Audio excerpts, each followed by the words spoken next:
What is up, everybody? Welcome back to the City Life Project YouTube channel for yet another live UFC predictions video. Sorry we weren't able to do this Thursday afternoon / Thursday evening, ladies and gentlemen.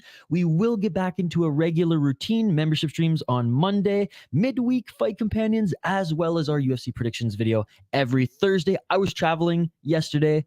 Obviously back here today. Shout out to everyone who joined us for the One Championship stream. And if you're new to this channel, if you're new to these predictions videos, we go through them on a live stream. We will go through a chunk of the fights, 3 to 4 fights, and we'll turn our attention back to the live chat. I want to hear what your guys' picks are. I want to hear your guys' opinions on these fights and your opinions on my picks and break down as well. Since it's late, we might not have a lot of people buzzing in the live chat tonight, so maybe we can get through these a little bit quicker.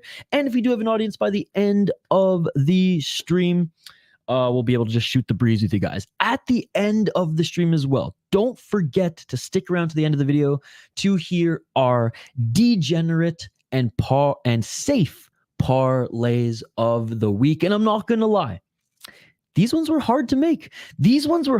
So depending on how many people join us, depending on how many people are still here by the end of this late night stream. Again, I don't even expect that many people to be here, except for Void Mate. What's going on, Void Mate? And Sean, one of our exclusive members. What's going on, guys? Then you guys can give your thoughts on what you think the parlay should be. Again, I have a few names here. I'm just not as confident and not confident is the wrong word. I'm not as excited to present these to you guys. So I want to hear your guys' opinion as well. So keep that in the back of your mind. It's a 3-fighter moneyline parlay, degenerate and safe. So safe, obviously going with 3 safe picks, and degenerate, the craziest off the wall picks, the better. Sean, it's great to see you, buddy. The Oilers are a bunch of cheaters. They don't even have good players. Frauds. I know they only have, well, I guess they do have 2 good players. They have 2 good players.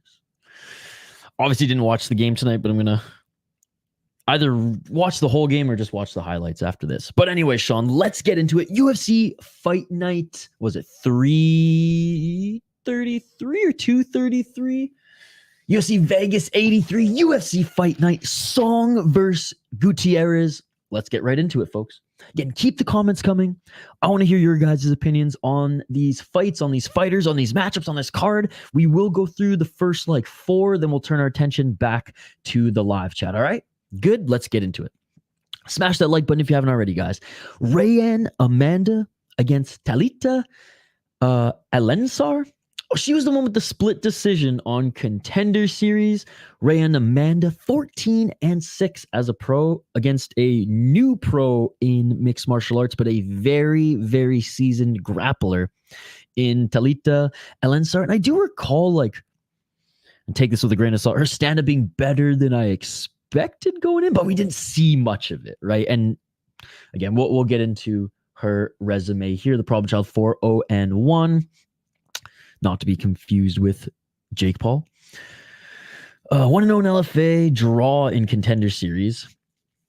And then, yeah, she hasn't fought since her draw in Contender Series. So there you go. She's beaten a lot of cans, man. 2-2 gal, 1-1, 1-0. I like Titan.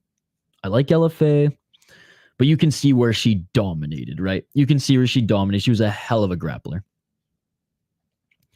Looking at her opponent, Rayanne Amanda, 28 years of age. She's fighting out of Brazil. She's the slight favorite at -165 on a 3-fight win streak. And I know she's undefeated, 4-0-1, undefeated draw in the UFC. It's just, she's 33, but her career is so young, too young, in my opinion, to be in the UFC. But, I mean, they're trying to build up these women's divisions again. They were reaching their stride within the last 5 years, and it's kind of gone downhill the last year and a half.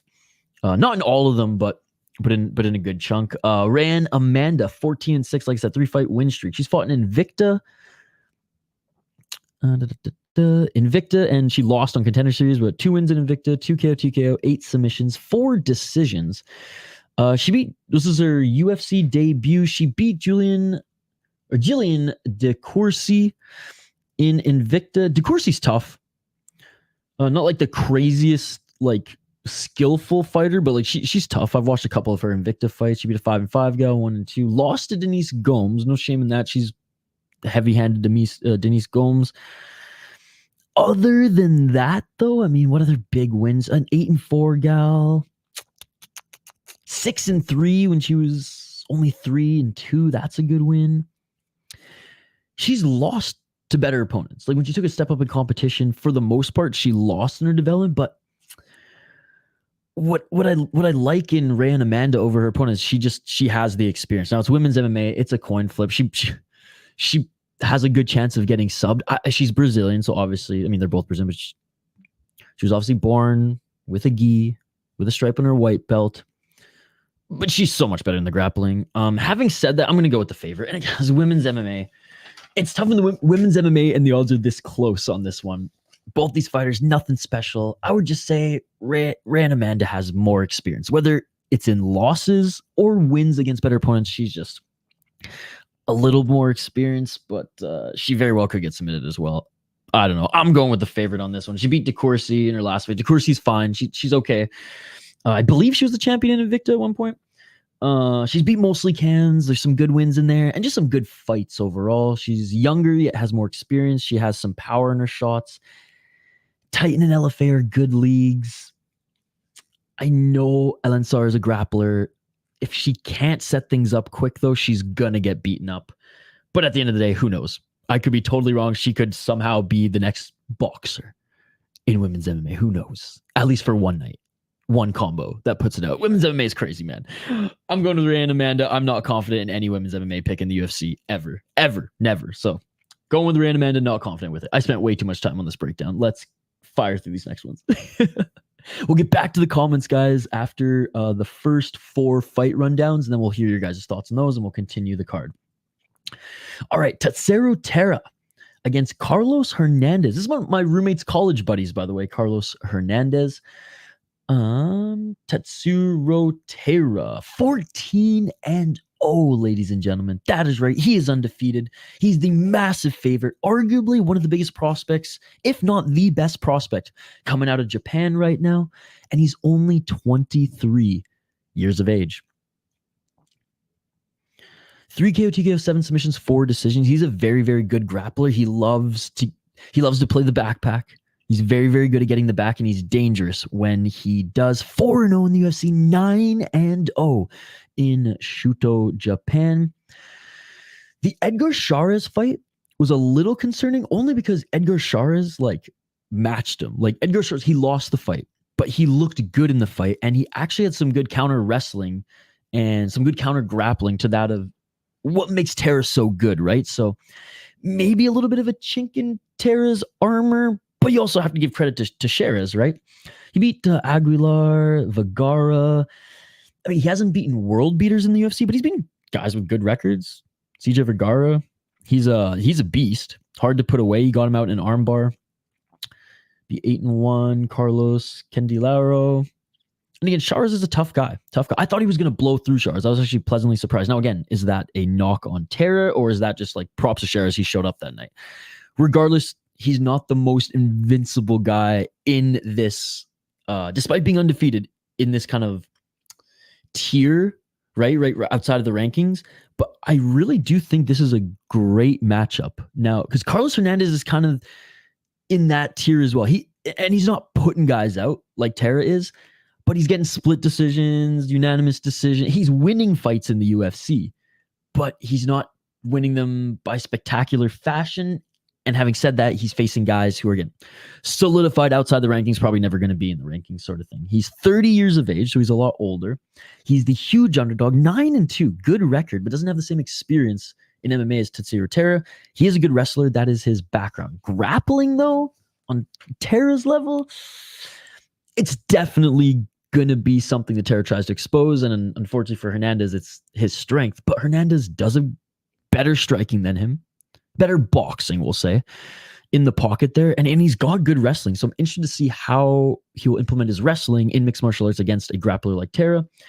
Again, he's nothing special, but he's fine. 2-1 in the UFC, 1-0 in LFA. He won his Contender Series fight. That's the thing. He's a wrestler. He's good at boxing. And when I say he's good at boxing, I'm not just saying, I didn't mention he has knockout power. He is good at boxing in the pocket. He's got wins over Bondor. I knew he would. And Nascimento's a motherfucker, dude. Like, I knew he was going to lose that one. 2 split decisions. I had him winning both of these fights, but again, I was okay with the split. Beat Trevor Wells in LFA quite handily. Good fighter. I think this is like kind of like Sharez. This is a good match for Taira. It's good competition for him at this stage. But I think if he beats Hernandez and he beats him handedly, then he has to take that next step up, right? And they have to feed him like, okay, like I know we're still trying to build up this prospect, but like now let's see if you can actually be like a young potential champion down the road. Now again, I don't think that's going to happen anytime soon, but I want to see Tatsuro Taira continue to take steps up in competition. I got Taira winning. I almost put Carlos Hernandez here because I don't think minus 600 is fair. I really don't. Minus 300, maybe that, but 600 I don't think is fair because Carlos is good wrestler. He's a good boxer. Taira is a way better grappler. And honestly, he might be stronger based on how I've seen him, ragdoll guys in his division. Dangerous submission artists. Both are well-rounded, but Taira's just, he's got the better submissions. And it's not like Hernandez can pull a knockout out of his pocket. He's never knocked anyone out before. So I'm going with Taira, minus 600. A lot of people are probably saying this is the easy pick. I don't know about that. I don't know. Easy. I am confident in him, though. Next up the card, and we'll go through these two, then we'll get back to the comments, guys. Thank you so much for joining us here tonight on this late stream. Let me just see who's joined us here. Volcan's here, and Dylan's back as well with the donation. Okay, I have to say what's up for the dono hype here. Oh my goodness. Double overtime shifts indeed, buddy. I have to sneak in this before UFC. Thank you for the $5 donation. I just saw your message on Twitter, and I messaged you back, man. Thank you, Dylan. Oh my goodness. Talk about Isha's rhythm being broken. My rhythm was just broken here, but that's okay because we got a donation, baby. Thank you, buddy. Thank you. What's up, Volcan? What's up, Sean? What's up, Shane? Nick, what's going on, Nick? I think over 2.5 is a good parlay piece in the first fight, minus 195. I like that too. Good to see you, Nick. What's up, JL? Yeah, his knee might get destroyed there. His knee might get destroyed there. Okay, I'll get back to you guys' comments here. Like, sorry, JL, I can't dive into the comments here yet, buddy, because we're still in our breakdown. I just wanted to see who was here, and apparently there's a dono too, so I had to give it some hype. But stick around. We got 2 more to go through, then we'll get back to the comments for a little bit, guys. Stephanie Egger against Luana Santos. Stephanie Egger, 8-4, 35 years of age, plus 125. She's only the slight underdog here. and this is why, because both of these girls ain't that great. So it's like, flip that damn coin. Like I said, Stephanie Egger, 3-2 in her last 5, but she lost her last fight. She's getting up there in age. I never really thought that she was anything special anyways. She does have 3 KOs, and she's never been knocked out. 4 submissions, 1 decision. So she does like to finish her fights, but more often than not, she's losing right now. And look, I got a special place in my heart for anyone who fought in Ryzen, but still, man. She beat Helen Perez, beat Jessica Rose Clark. I'm pretty sure, did Jessica Rose Clark, she had 1 fight, and then she retired now? Shayna Young. Like, she lost to everyone who was like a slight step up in competition, right? Maybe not a slight, but it was a step up in competition in the UFC. She's okay, I guess. I mean, shout out. There's not many MMA fighters out of Switzerland, so shout out to her. Luana Santos, a lot younger, 23 years of age, man. Holy shit, she's the favorite out of Brazil. But again, like, I'm not super confident with her anyways. Like, you could say, well, Egger's got the experience. Egger's got a little bit more power, and you would be 100% correct. But less wear and tear. She's got some finishes on her resume as well. 1 KO, TKO, 3 submissions. She's 2-1 in LFA. I like that. But you look at the fighters that she's fought. Juliana Miller, awful. Bartira Rodriguez, I guess they're at the same level. Undefeated. 4-0 fighter. Actually, you know what? I'm picking Luana Santos. I changed it up. I was going to pick Edgar because of experience, but Santos has fought better competition. Now, on paper, no, but to her level, yes. So I'm picking her. It's dangerous picking any prospects, undefeated prospects coming up who haven't faced like world beaters and who weren't like champions and things like that. It's even harder in the women's division, especially when they're like, this is her 7th fight. Like, that's crazy, man. That's crazy. But again, this one's a coin flip. I probably spent too much time on breaking this one down too. She's fought better fighters recently, hungrier fighters that are her. I shouldn't say even better. Hungrier fighters at her level who want it as much as she does to take that next step out of LFA. I don't know. I'm just talking myself into this one. We're going Santos. She's the favorite. Fuck it. Both have wins over awful opponents. That's what I wrote in my notes. But Santos has better wins? ? Younger, good grappler. Has made more of a recent run than Edgar. It's a veteran, 35 years old, versus prospect, 23 years old. It's a coin flip. Santos has been more active. We'll give her that. All right, locking it in. All right, last one, and then we'll get back to the comments, guys. Thank you so much for your patience. Look, if we just did a stream reading your comments and no breakdown, or just your comments during the breakdown, there would be no breakdown. So thank you for being patient. We got to get through a chunk of these, then we'll get back to the comments. We are totally interactive on this channel, as you know, but we are here for the main reason, and that is UFC predictions. But I do want your guys' safe and degenerate parlay suggestions, because I'm not gonna lie, I don't have one set in stone yet. I literally jumped off the one championship stream and set this one up. So I have ideas, but I said I wasn't confident or proud of them yet. So I have a few written down. We'll get to them at the end of the video. So be sure to stick around until then. And be sure to stick around until after this breakdown here, this particular matchup, as we'll get back to the comments for a little bit. But anyways, we have the rebooking of Steve Garcia against Melquizael Costa. We'll fire through this one. I already gave my prediction for this one. It hasn't changed at all. I have Costa 26-0, 3-2 in his last 5 fights. His first UFC fight he took on short notice and looked really good against Thiago Moises. He gassed hard in the second round and lost. Oh no, wait, he lost rear naked choke. I was gonna say he lost rear naked choke, but he looked good in the first round, and he looked damn good against Austin Lingo in his last fight. I really like this kid. Steve Garcia is no joke though. On a 2-fight win streak. 3-2 in his last 5 as well. Finished Chase Hooper and also beat Nurben. I don't even know who this Nuradenbieki, 39-10-0 guy. He's got power. Is he the most talented guy? No, he's got good strike. Honestly, he's pretty well-rounded. Not really talented in like one particular lane, although I do like his striking. Close range striking. He's got a lot of power. But I'm going Costa, man. -270, and I think for good reason. He's so talented and very tough. Like, his technique is beautiful, and he has that toughness to match.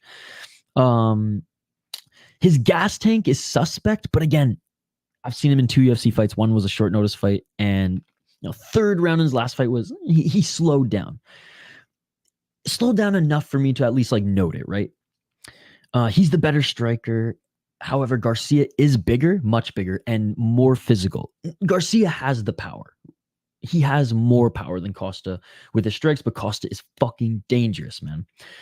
I doubt this goes to the ground unless it's in like desperation by either of them. I think it stays on the feet, and I think Costa's going to finish it. I think late fight TKO. He's a well-rounded prospect, and I think this is a good matchup for him. All right, let's get back to the comments here. Sorry, JL. All right, I think Elliott has a good chance. If he doesn't stand and bang, then it would be close. Volkan, you're so right, but you know what I have next? You know what I have in my notes for that is he straight up in his interviews, in his press conference, said that he wants to stand and bang with Sumudaerji. Hopefully that's just like mind games, because Sumudaerji is longer and has power. Sumudaerji has 13 knockouts on his UFC or in his MMA career. I like Costa, but Garcia looks huge. Oh, I think he's talented. His technique's wicked, man. So he's just getting hyped because he looks like a spotted gecko. Oh no, hardly. I thought he was black personally.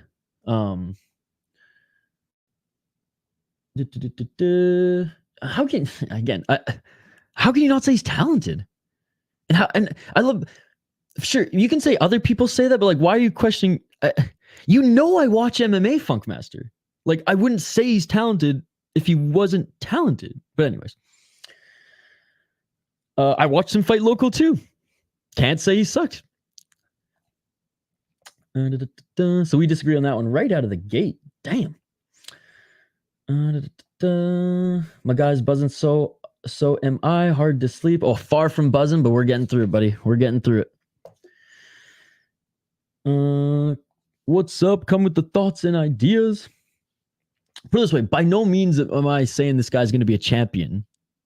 He's a prospect though. Okay, guys, let's cash the safe and degen parlay together. Now, again, King James, I know you're not a fan of women's MMA, and I roll my eyes at a lot of the matchups, but it's mostly the UFC. I don't like women's MMA in the UFC. I watch women's MMA in Ryzen. The finish rate for women's MMA in Ryzen is way more. I love watching women kickboxing and Muay Thai. And there's certain fighters that I like watching women's MMA for a different reason. So I will disagree with you on that one, King James. I love you too, Hernan.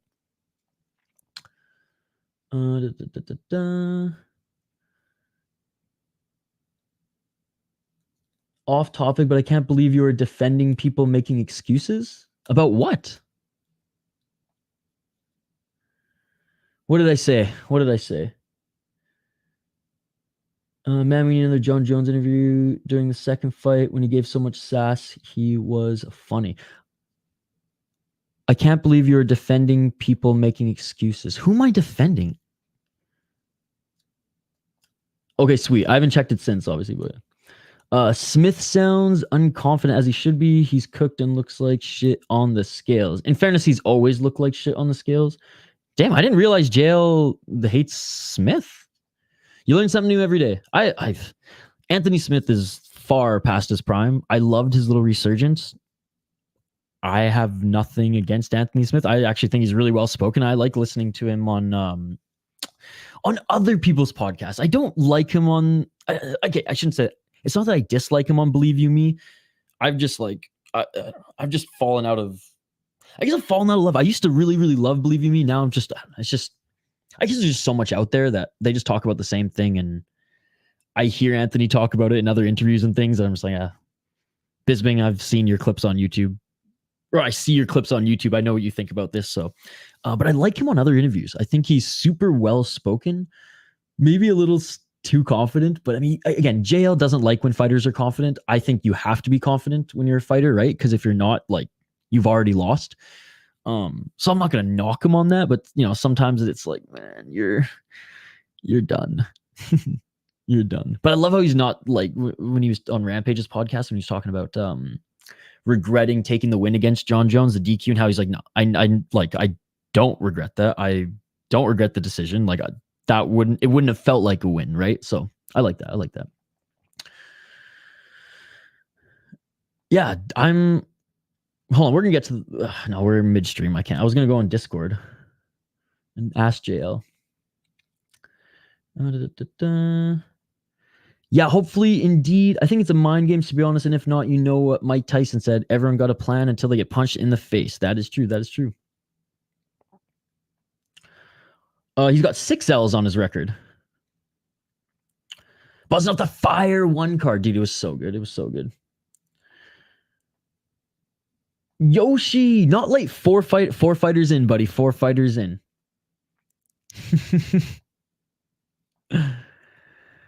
My guy, where have you been? You was Mia. You didn't stream last UFC or PFL. Yeah, I was on a brewery tour last Saturday, and then I had no internet today at all. So I'm back, baby. Parlay idea. A Bangkok ready Rountree over Anthony Smith.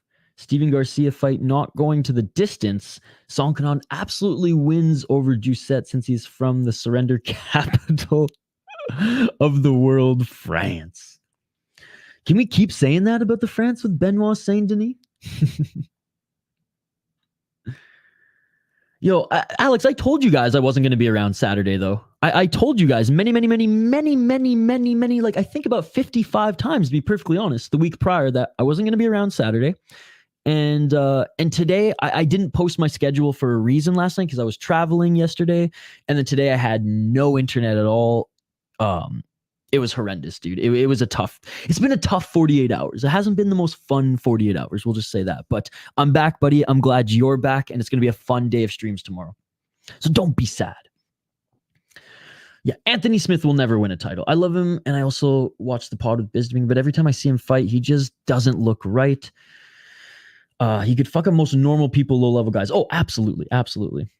But far from elite. See, I'm there too. And like I used to like watching his fights because he used to it wasn't the most like sound technique, but he would brawl, and if he wrestled, he brought the fight to like the dirty areas, you know? Even if he was like in the clinch, he would use his elbows. He just doesn't fight like that anymore. Oh, okay, no worries, buddy. Oh, well, dude, you're far too kind. I appreciate you. No, we're back. We just got off of one championship stream and we'll be streaming all day tomorrow, my man. Tomorrow, incoming donos. Oh my goodness. Well, look at that. I got something to look forward to now. Alex, I'm just looking forward for you to be there, buddy, over the donations, man. But I'll take them. Thank you so much, Alex. And Kenan Song has some quality wins and only lost to top guys. He even dropped Ian Gary and he walked over Bedoya. Last fight was a plus 300 underdog. I do like him a lot. He's got wicked power. Is Kron fighting again? I don't think so. Jail. What were you referring to up here? I can't believe you were defending people making excuses. What are you what? I'm confused. I don't know what you're referring to. Also add the Shannon Ross versus Park fight, not going the distance. Dude, there you go. Guys, and share with each other your parlays, your bets, and things like that in the live chat here. Okay, we're going to keep going on this card. We're going to get through the next 4 fights, and then we'll get back to the live chat, guys. All right, next up the card, we have Hyun Sung Park against Shannon Ross. Just talked about it there. Dun, dun, dun, dun, dun. Back to the desktop, back to the pop-up ads. Shannon Ross, the Turkish delight. Mr. I don't know what the fuck you're still doing in the UFC, but you're still here, and I'm glad at least you're getting a paycheck from the big leagues, even though half the roster would have been cut already due to their god-awful performances that you have put on, but Shannon Ross is still here. 13-8. 34 years old. How this man has not been cut, I have no idea. Because he's like, it's not even that he's been like losing close fights and that he's been showing anything crazy. You know what I mean? And I hate to rip on you, Shannon Ross, but like, man. 7 KO TKOs, 1 submission, 5 decisions, 0-2 in the UFC.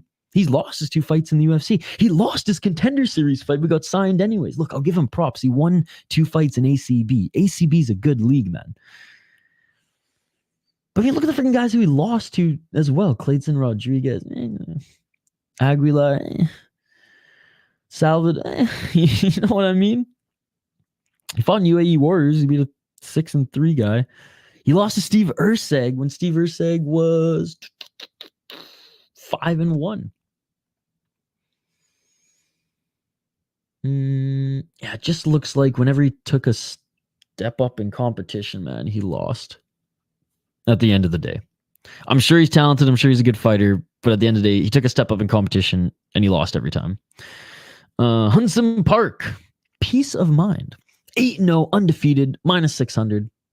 See, this one I can justify a little bit more. I'd probably have it at like 450, but I mean, and again, that's not like that's where I wanted to have it. That's just like the range as far as like. Yeah, plus 450. That's I'm all right with that. Hyun Sung Park, like I said, 8-0, road to UFC guy, 3 KO TKO, 4 submissions, 1 decision, very well rounded, but loves to finish his opponents. 1-0 in the UFC, 5-0 in Double G Fighting Championships. Gotta love the name of that one. Yeah, he beat a 6-1 guy, finished him. 8-3 on road to UFC. 6-2 on road to UFC. 6-3 guy in Double G. Pretty much crushed cans in Double G, but he only fought in that promotion for 6 fights. Made the step up to road to UFC and did well against the step up in competition. So unlike his opponent, when he takes a step up in competition, going from a guy making their debut to a 6-3, 6-2, 8-3, 6-1. He's risen to the occasion every single time. And not only that, he's fucking finished them, man. So obviously going with the favorite, Hung Sung Park here. Shannon Ross, he's not that great. He's just not at this level. He's lost to Meg guys outside the top 15 in the UFC, lost to Urseg on the regionals, no wins in the UFC. Sung Park, he's got good power. He's actually pretty big for the division as well. He's a big 125er. He cuts a lot of weight. Ross has experience in better promotions. I'll give him that. And he's got just experience. He's fought more fights. But the undefeated, well-rounded guy, he's not as much of a can crusher as we've seen from some guys on road. And some guys on road who've been signed to the UFC who didn't even win, who are crushing cans before the road to UFC fight. Hung Sung Park, he's solid. He's solid. So I'm going to pick him to win. Moving up the card, Kenan Song against Kevin Jousset. Now, usually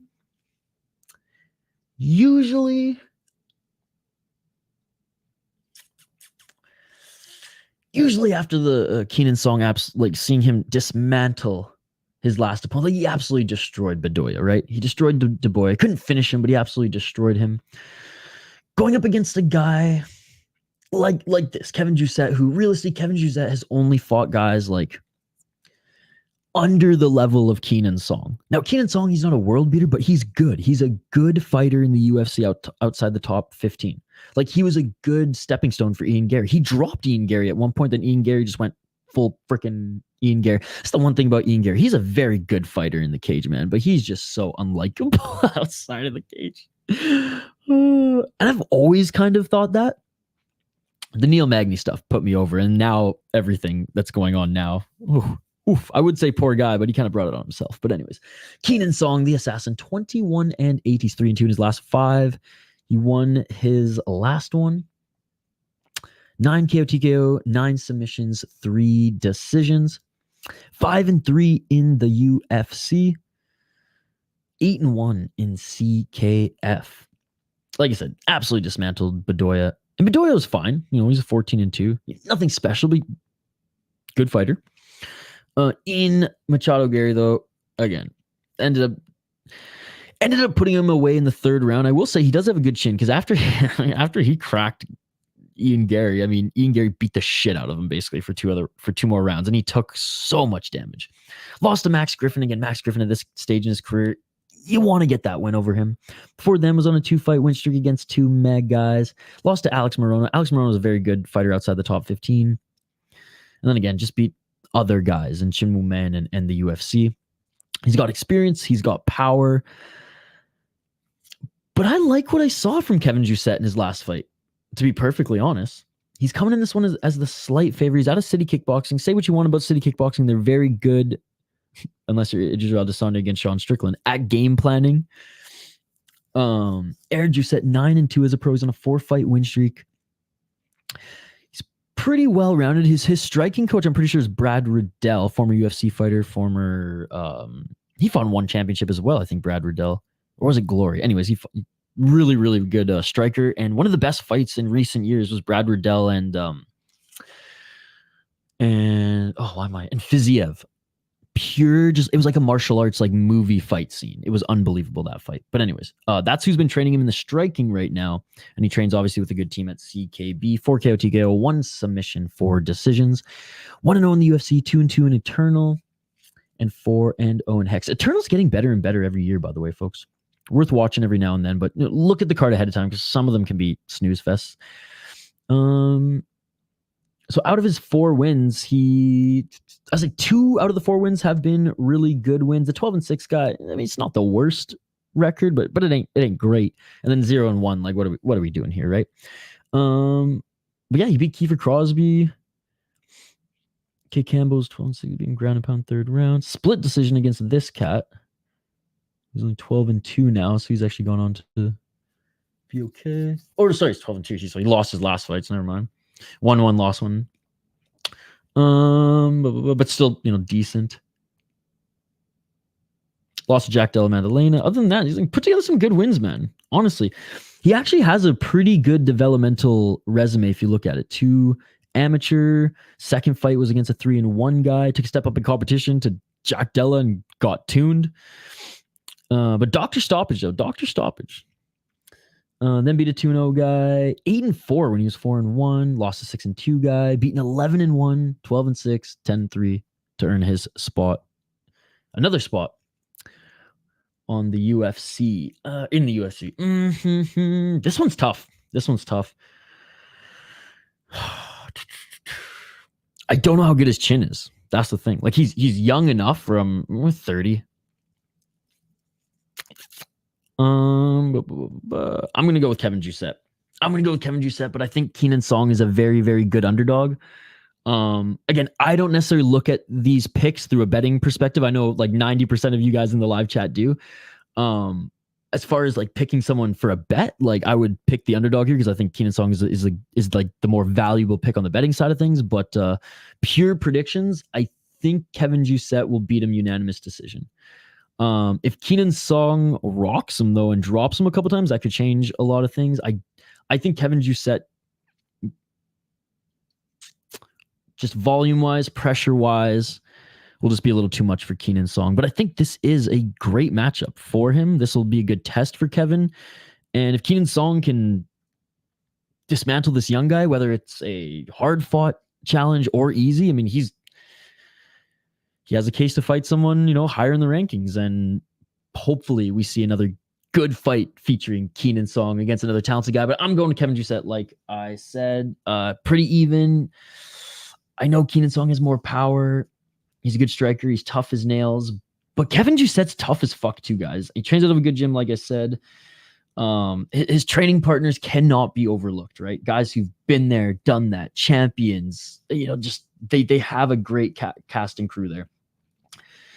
He beat and fought, good competition on the rise. And I even have in my notes here, this is a very good underdog bet for Kenan Song, but I'm picking Kevin Jousset to win this one. All right, moving up the card. First fight on the main card. We will highlight the next 2 fights, and then we will get back to the comments, guys. That's how we do them on these live streams here for these prediction videos. If I just read your guys' comments throughout the whole stream, we would never get to any predictions. So we'll get back to your guys' comments after these next 2 matchups, and then at the end of the show, we'll read your comments until they dry up. All right. Up the card, we got Andre Muniz against Jung Park. Jung Park is a guy that I think like is a tough matchup for anyone in the middleweight division. He is good everywhere, not great anywhere, but not bad anywhere. And that's tough. That's tough. Andre Muniz, though, 33 years of age. I feel like a lot of people like think Andre Muniz is so much older than he is. I guess so much. I put him in like the 34, 36 bracket. No, he's 33 years of age. I guess he's almost 34, but like 36, or 36, 37, I guess range, like upper 30s. He's the slight underdog. He's got more experience. 3-2 in his last 5 fights. He's on a 2-fight losing streak. And honestly, I didn't think his last fight was very good. But we'll get into that in a sec. Jung Park, the Iron Turtle, on a respectable 4-fight win streak right now. He's the favorite, 32 years of age, 4-1 in his last 5. Muniz, a respectable record of 23-6, and he's been in 6, and he's been in the UFC for a while now. 7 fights in the UFC, 5-2, 4 KO TKO, 5 submissions, 4 decisions. Muniz wants to get in the pocket, go for the the body lock, and drag you to the ground. Like Muniz is not like the blast double leg, blast in the single leg type of guy. He'll go for the single leg up against the cage and try to drag you down, but he likes to get in close, grab that body, go for the throw or the takedown, and then start working his magic from there. He's never lost via decision. He's lost once via submission and 5 times via knockout. And that's what's a little concerning here, because Jung Park, though he's not a knockout artist, he still hits hard. Again, he's good everywhere. He's not great everywhere. And as far as the grappling, Jung Park is good grappling too. So it's not like Muniz is going to daddy him in the grappling department. It's crazy to think that Muniz came off Contender Series 2. Lost to Paul Craig. Yeah, not a good look in that one. It just wasn't a good look in that one. I know Paul Craig is he's such a weird, is losing to Paul Craig a good thing or a bad thing? Well, you have to watch the fight, I guess, right? To really, to really have a proper answer to that. Brendan Allen, no shame in that. Before them, beat Uriah Hall, Eric Anders, Ronaldo Souza.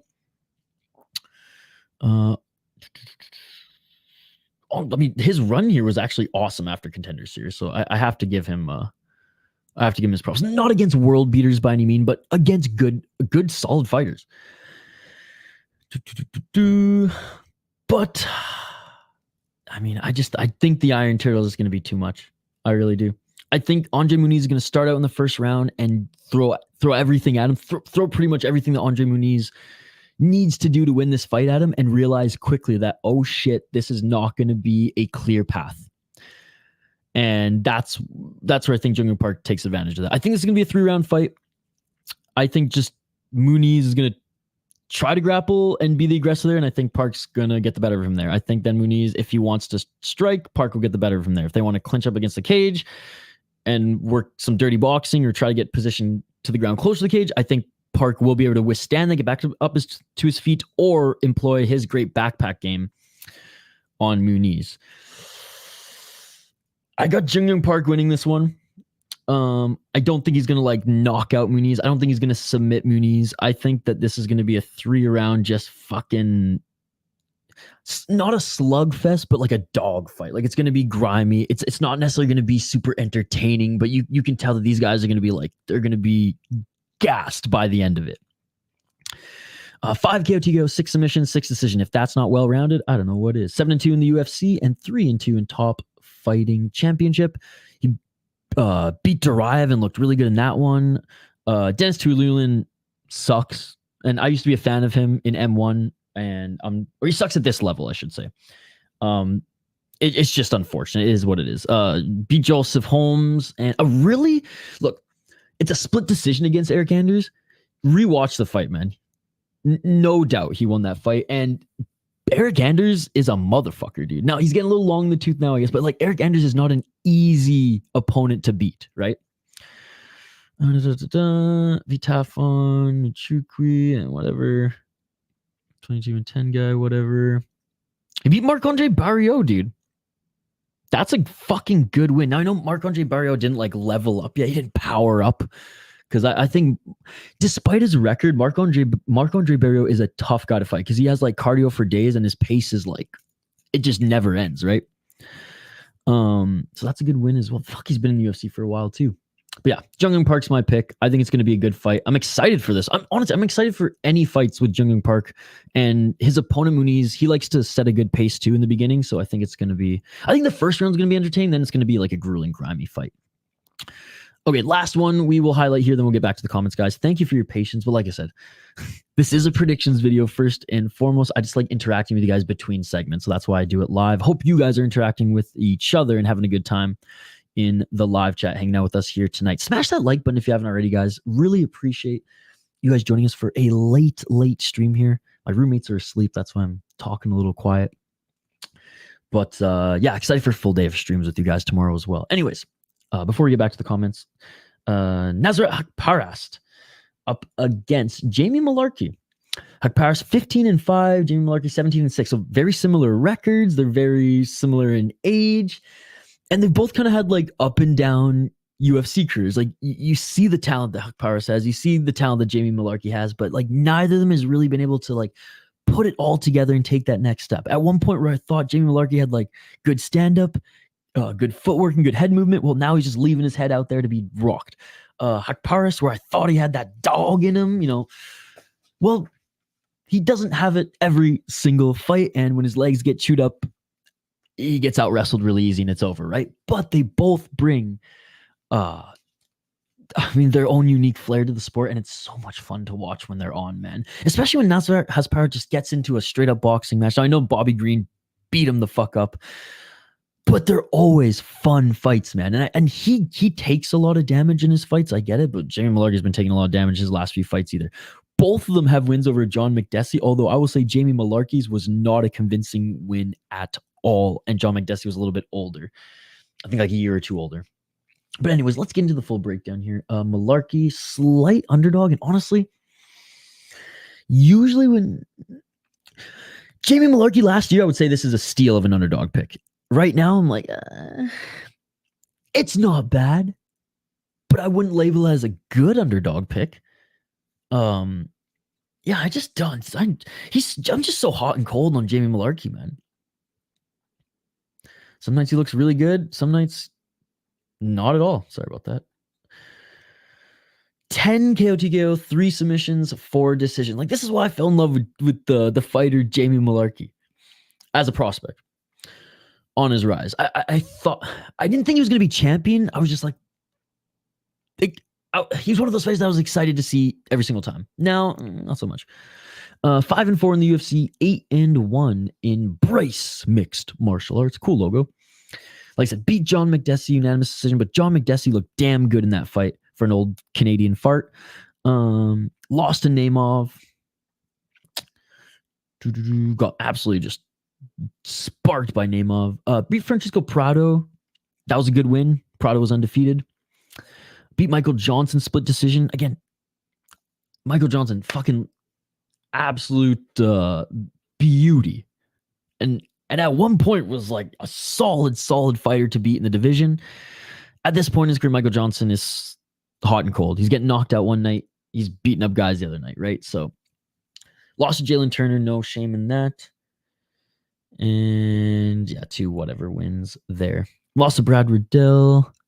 So Brad Riddell's actually fought. Okay. I like that.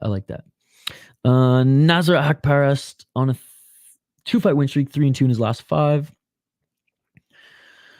Chicken leg Haqparast training at a TriStar out of Canada. 9 KO TKOs, though.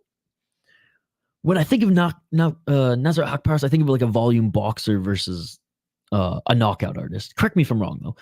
0 submissions. That is accurate. 6 decisions. 7-4 in the UFC and 4-1 in We Love MMA. I'm starting to see that promotion everywhere now. I've even seen people. Who was it? One of the. Oh God, what was it? I think it was the last. Was it the last Octagon event that was in Germany? Yes, it was. And a lot of people were wearing We Love MMA shirts and had We Love MMA water bottles and things like that, which I thought was hilarious. Not hilarious, but like, oh, I recognize that. So that's what's hilarious. Good win over Landon Quinones. Landon Quinones from The Ultimate Fighter. And actually, this was a hell of a fight. This was a back and forth brawl, ladies and gentlemen. Haqparast clearly beat up Quinones more, but he took some damage in that one. That one was actually a really, really fun fight. Highly recommend you guys go and check that out. Beat John McDessie last year in a little bit more convincing fashion, we'll say. Got beat up by Bobby Green, got beat up by Dan Hooker. 2 guys who were just clearly better than him. Beat Rafa Garcia. He's lucky that this fight was canceled. Beat Alex Munoz when he was undefeated. Lost to Drew Dober. For a fight that has 2 guys at a similar skill or like similar talent level, similar age, similar records, it's close. But I gotta go Haqparast because he's just quite frankly impressed me more in his recent fights. He's got better wins. He's got the better win against John McDessie. I don't like how Jamie Mullarkey now that he's in the UFC, I shouldn't say now that he's in the UFC, in his last few UFC fights has been keeping his head at range, man. For these guys to hit him, you can't do that against Nasrat Haqparast. He's gonna find it. He's getting a little bit more chinny, that in Mullarkey. He's getting knocked down a little bit more. I mean, McDessie knocked him down, no? Haqparast is a way better boxer. He's tough. He's scrappy. Mullarkey's last 2 fights have been, he got knocked out in one, not the best performance against McDessie, whereas Haqparast's last 2 fights were great fights. Both are still young, similar records. It should be close, but I think Haqparast beats him up. I have a feeling, but I wrote my notes. It should be close. I think Haqparast beats him up. It's hard to trust either of them, though, on the betting side of things and to make predictions. So I'm going with Haqparast, locking it in. All right, I said to go back to the comments. Let's get back to the comments. Bilal and Gamrot are goats.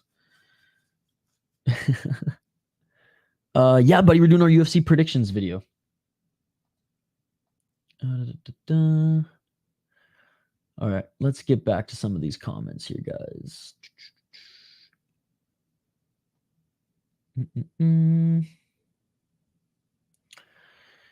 Already had a small bet on Song.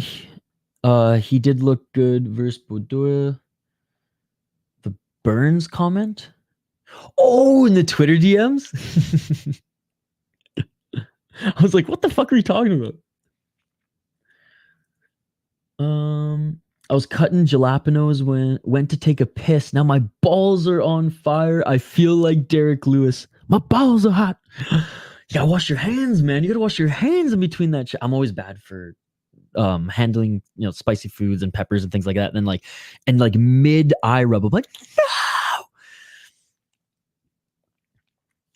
no. Shannon fights a guy who is named Shannon. Shannon got that dog in him. The dog can only get you so far. Burns is salty and wants to fight 13 Jack Della Maddalena. Wow, fall from grace from fighting the cream of the crop to relatively unknown. Shut up, dude. Guys, JL just called Jack Della Maddalena like one of the most popular welterweight prospects. Not on Instagram, which is and Twitter, and where JL likes to operate. We operate in the cage, JL. You operate in the drama world, right? And that's okay. That's fine. That's you. You do you, brother. You do you. But I think that would be awesome if Burns so JL. This is pretty much what he was doing with Chimaev, but he's doing it with Jack Della Maddalena. Now Chimaev's better than Jack Della, but it's a similar. He's like, I'll fight this young up and comer and prove that I'm still the shit, still can go on a run, still have it in me to go on a run. So I actually like that, JL. I think that's awesome. I think that's great. You tried to twist that negative. I'm going to say that's fucking awesome. Let's go, Burns. Time to beat up Jack Della Maddalena. Urseg is terrible, but I see Shannon Raw swinging. See, Urseg's one of those guys that, again, he has talent, but I think the fight IQ is a little off because his technique is it's great until he gets rocked and then starts overthinking shit and then it's just sloppy. But I liked his striking on the regionals, and I thought he was good in the UFC. His last fight again left a lot to be desired, but his first fight was fun to watch. He's got that dog in him because he gets dogged walking every fight. Sprinkle Park by decision. Yeah, see, I don't think he's terrible. I just think our friend Funkmaster has he just goes 100. It's 0 or 100. It's he sucks or he's amazing. There's no he's a good fighter, he's talented, but hasn't put it all together yet. You know what I mean? How much money do you have on Shannon? Because I bet if Shannon wins, Funkmaster's put it this way, he's never come back to this channel again. He's gonna sell his place in Vegas, move to LA. Now you get tough competition. Shannon gets it done. I'm rooting for Muniz. I mean, I wouldn't. I know JL doesn't like Jungyoung Park because Jungyoung Park destroyed JL's boy, who used to be my boy. He looked so... Tia Lulin was so fun to watch in M1. He is awful at the UFC level. And JL, you can't keep defending him anymore. He's so bad at this level, brother. And it sucks. Trust me, my heart is more broken than JL's. JL's trying to tell me that he's been watching Tia Lulin on his M1 rise and everything. JL's like Tia Lulin because he trained with Bilal once, probably. No, I'm just kidding. He liked Tia Lulin, and that's fine. I was rooting for Tia Lulin throughout the UFC. awful performances, dude. So I just can't anymore. But yeah, you and Funkmaster, you're on the same team in that one. My only call is the Shannon Shannon fight doesn't go the distance. I'm not Muniz confident on Shannon, but I think he got this as long as the duct tape on his glass chin holds up. Fair enough, buddy. Fair enough. Muniz has his best performance against Hall. That was a good fight, yep. Or good performance from him, yep.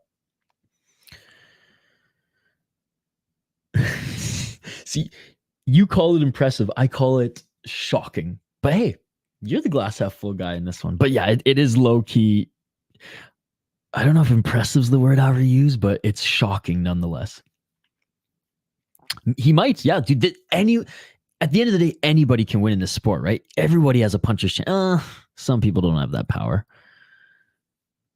Hey, you know what? Bilal TKO'd friggin' Sean Brady, so I guess everyone does have that power. Shannon is goated already. Yeah, three losses under the UFC banner, and you're still in here. 1 contender series, and then 2 more, and you're still in the UFC. I mean, how can you not be goated? Muniz is the pick, says Dylan. I'm rooting for the underdogs minus Chris. Why don't you like Anthony Smith? That's so funny. I mean, okay, sorry. Why do you... I don't want to use hate because I've used that before, but like, there's some animosity. Like, he threatened your family, didn't he? They have an elite team. I will say that. He's gonna eat some turtle soup. He's going after Roshi. Yeah, Blood Diamond. Blood Diamond's a good training partner. He helped Volk get ready for Yair, and I will give him credit for that because I watched some of their. I think Volk did like a couple pre and post vlogs, and I was like, okay, yeah, this guy, he won in kickboxing doing crazy shit, right? He's got a crazy and Muay Thai doing like weird movements and stuff. So like that was a good partner to somewhat emulate Yair. But yeah. Again, Brad Riddle, another kickboxing guy. I will say about Brad Riddle though, he may not, or Brad Riddell, he may not be like top talent, but Funkmaster, you got to admit that fight with Fiziev was fucking amazing, man. No, nothing wrong at all. Kai Kara France. Kai Kara France should have beat out Bozzy, let's be honest. No, it's 100% personal. And you told me that. So now you're going back on your word or your words. You told me you don't like him because he beat Dennis Tiululin straight up. You told me that. No, Kai's good. Hooker's good. You said elite talent, dude. You didn't say good. JL, they have great fighters. I'll say even better. JL, I will praise them more than you. You just think they're good. I think they're great. But no one here is saying that they're elite. I don't think an elite gym exists today. He's actually cool as hell, but not winning this fight. Yeah, Jung Young Park is like one of the people that I think like all the reporters love dealing with. Even though there's a language barrier, he still makes them laugh. I mean, I like Dan Hooker's last performance. He's very hot and cold, but against Jalen Turner, I thought he was awesome. So again, that's why I'm not going to go 100 or 0 to 100, like 0 or 100 like Funkmaster. I can meet in the middle. But no, Hooker's hot and cold. He'll never be champ, but definitely a ranked guy, and he's put on some awesome fights. Kai, I think, should have won his last fight. I like both of those guys, but again, elite talent. Yeah, see, I'm not saying they're bad. Ian Cuck Machado gets so disrespected that even his own girlfriend referred to him as a one-night stand gone wrong in a video she posted this week. Jeez. See, like, on what grounds? I hope Ian wins. People shut up like I don't like Ian, but people are mad annoying. No. You, JL, stop it, dude. Why are you going back on your statements? You're going back on your words, man. No. JL is anti Neil Magny. JL thinks that Neil Magny is a terrible person. JL supports Ian Gary. And you made that very clear in August, sir. There's no way you can go back on that on this channel. I'm sorry, buddy. There's no way. That one, I printed the receipt and then I laminated it. There's no way you and I made a copy so you couldn't even burn all those receipts, jail. The Jungyoung Park thing is fun. This one, you were almost waving the Ian Gary like fan base flag, brother. Not quite, but you were almost at that level. And the fact that you went heel and drank the fucking Ian Machado Kool-Aid on Neil Magny, disappointing, JL. Disappointing. I can definitely see Lyoto going Mortal Kombat in Ian, but Ian is damn good. I like Ian, but who the fuck is Lyoto?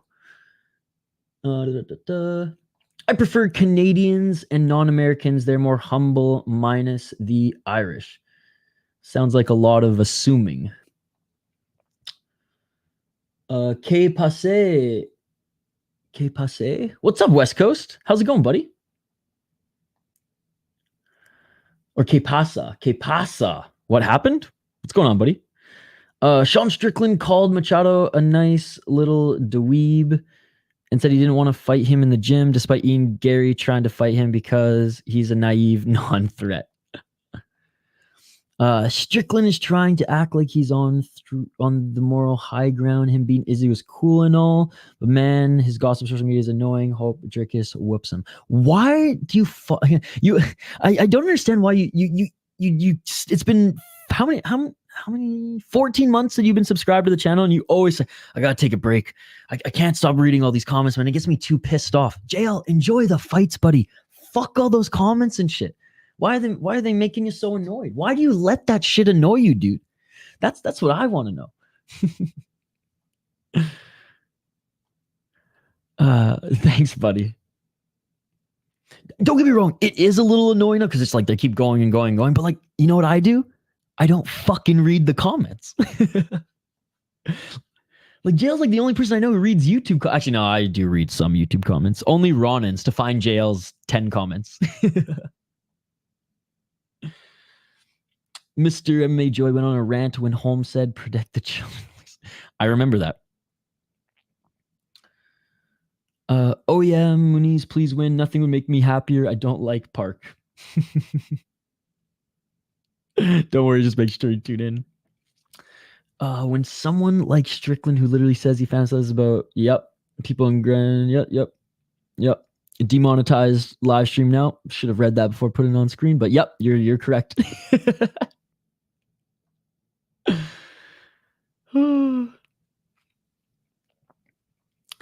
Then it's def tough out there on you. The goat Muniz. Muniz will avenge Llewellyn. Oh my god. Muniz is a contender? Okay. I mean, it's the middleweight division, so I mean it's the second weakest division to heavyweight, so I guess you get one win in middleweight and you can get a title shot. You know what? I've come full circle. You're right. If Muniz gets one, how shitty middleweight is Muniz can beat a guy outside the top 15 and still get a title shot. That's how shitty middleweight is right now. And I know one of the comments is going to be like, oh, Brendan Allen doesn't suck. Did I say he sucked? No. Brendan Allen's actually fucking awesome. I think Guru beats a few unranked heavyweights after that physique reveal. Fuck, man, with how bad the UFC heavyweight division is, man.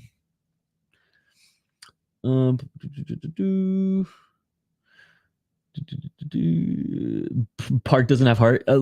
Come on, watch one of his fights. Now JL's trolling. Bro, Paul Craig was looking Dagestani versus Muniz. I know, dude. Like, Muniz looked bad against Paul Craig pressure wrestling. Like, what the hell? There's a couple women Brazilians on the card. I don't know why you're so high on Muniz. Yeah, he's the BJJ tools, but focus on again. Volkan, they're trolling me. That is, I've told you that. That is the reason. They're trolling me. See, like JL's last 5 comments have been about Park. No, he is. He's just not an offensive wrestler, right? And again, no one's hating on Big Dog Craig. I even said in my breakdown, a win over Craig is hard to... You have to watch the fight. A win or lose against Craig, you have to watch the fight to get the whole story. So quite opposite, actually. He quite literally has less skills, dude.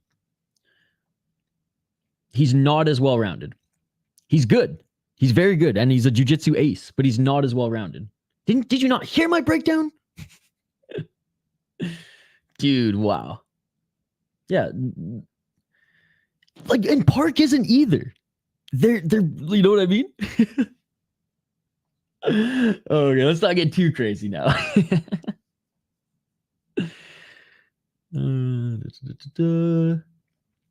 He needs to get to the ground or he's doomed. I think even if he gets to the ground, it's not going to be as easy as people think. JL, at this level, he does. And it's very unfortunate because I am a bigger fan of him than you. You haven't even watched his regional fights, dude. End of story. And like, I don't let my bias seek in where I'm bending over for fucking Teal Llewellyn after he got washed in the UFC. All right? Facts don't lie, buddy. Facts trump bias.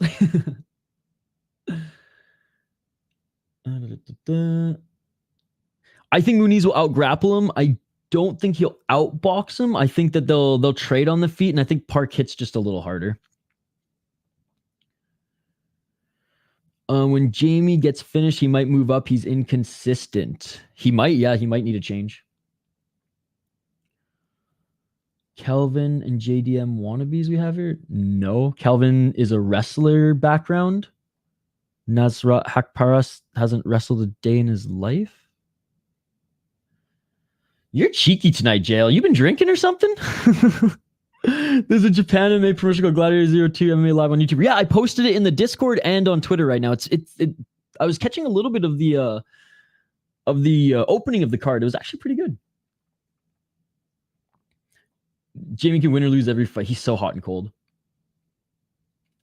In my opinion, Johnson and McDessie beat Mullarkey. I think McDessie... I think McDessie won too, but that fight was fucking close.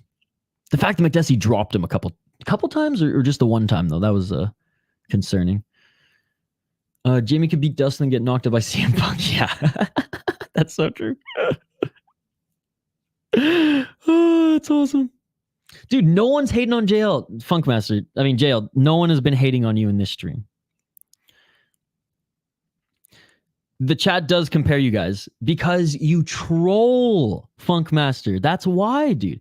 Because you say things to get a reaction out of me, and you do, so congratulations. You know, I can tell for the most part, you know, when there's 10 comments about the same thing and you're just, you know, pretty much copying and pasting, you know, I can tell when they're trolls versus actual conversation, right? And you guys are trolling me. And I'm not saying that you're not picking Muniz to win in this sense, but you're trolling me. You guys have a few fighters, you go, easy win, they're awesome, better than everybody, then they lose, and you guys go, I didn't say that. Oh, it was just one bad pick out of how many others that I did good. It's not a competition, guys. But as long as you give me them watch hours, like the video, troll me all you want, guys. No, it's Bilal maybe. No. It's because you troll me, JL. You troll me. And like Gamrot, like Bilal, like Dennis Tuolulin, you don't allow any criticism. You criticize Anthony, as you said, was it Pussy Heart Smith? But if someone says anything bad about Bilal, you literally tell me that you rage. That you rage. In real life rage. And that's why I keep poking fun at you, because I have fighters that I like and I don't go full Funkmaster in jail. Now Funkmaster, you're not as bad at times where jail, like I said, rages for like the fucking or like, you know, you've been peppering me with, you know, with some trolling comments as well. But like JL's last few dentist fight didn't happen. Muniz will chew up his legs. No, dentist does not suck. Muniz has more skill. Muniz will daddy. Muniz will get a rude awakening. Muniz will avenge too. Like these are all of JL's last tweet or last comments in consecutive. Like I know when he's trolling. I did think you guys are the same because you were using the same verbiage, and it was scary, dude. It was scary. I think like 3 weeks ago.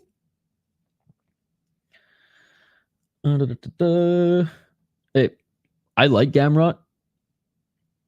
Bilal has gained my respect, but JL's made me hate him. Unfortunately. And I'll tell that Bilal, if I ever meet Bilal, I'll be like, man, I used to actually like not hate.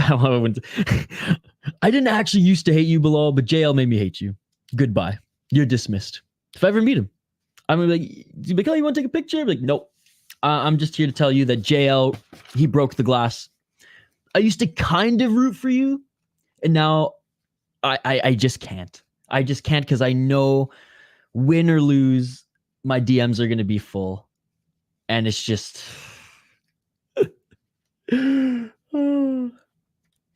Anyways, guys. I gotta finish this predictions. I'm sorry, the comments, you guys are going ham, which is amazing. Unfortunately, this isn't just a comment stream. I have to get through the predictions here because we've gone like half an hour between, or like 25 minutes between the next predictions. And I gotta go to bed soon, guys. So I have to actually eat breakfast. That's right. I haven't eaten anything today.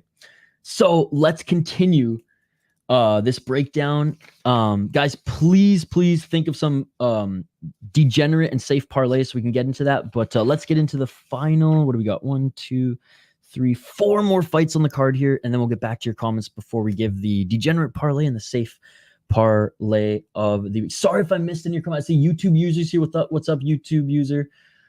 Again, there's Funkmaster going defensive again. Just like I said, look at that, right on cue. Because Smith lost a 17-year-old who broke his sneakers. Among fight fans, yes. Among Instagram, no. But who gives a fuck? Well, anyways, you can't tell me, like, Josh, if you think that Jack Della isn't popular among real fight fans, you're a pleb. You're a plebeian, right? You're a common folk. You're a not hardcore MMA fan, and I know you are. So, like, you're not a pleb. So you should understand what I was saying.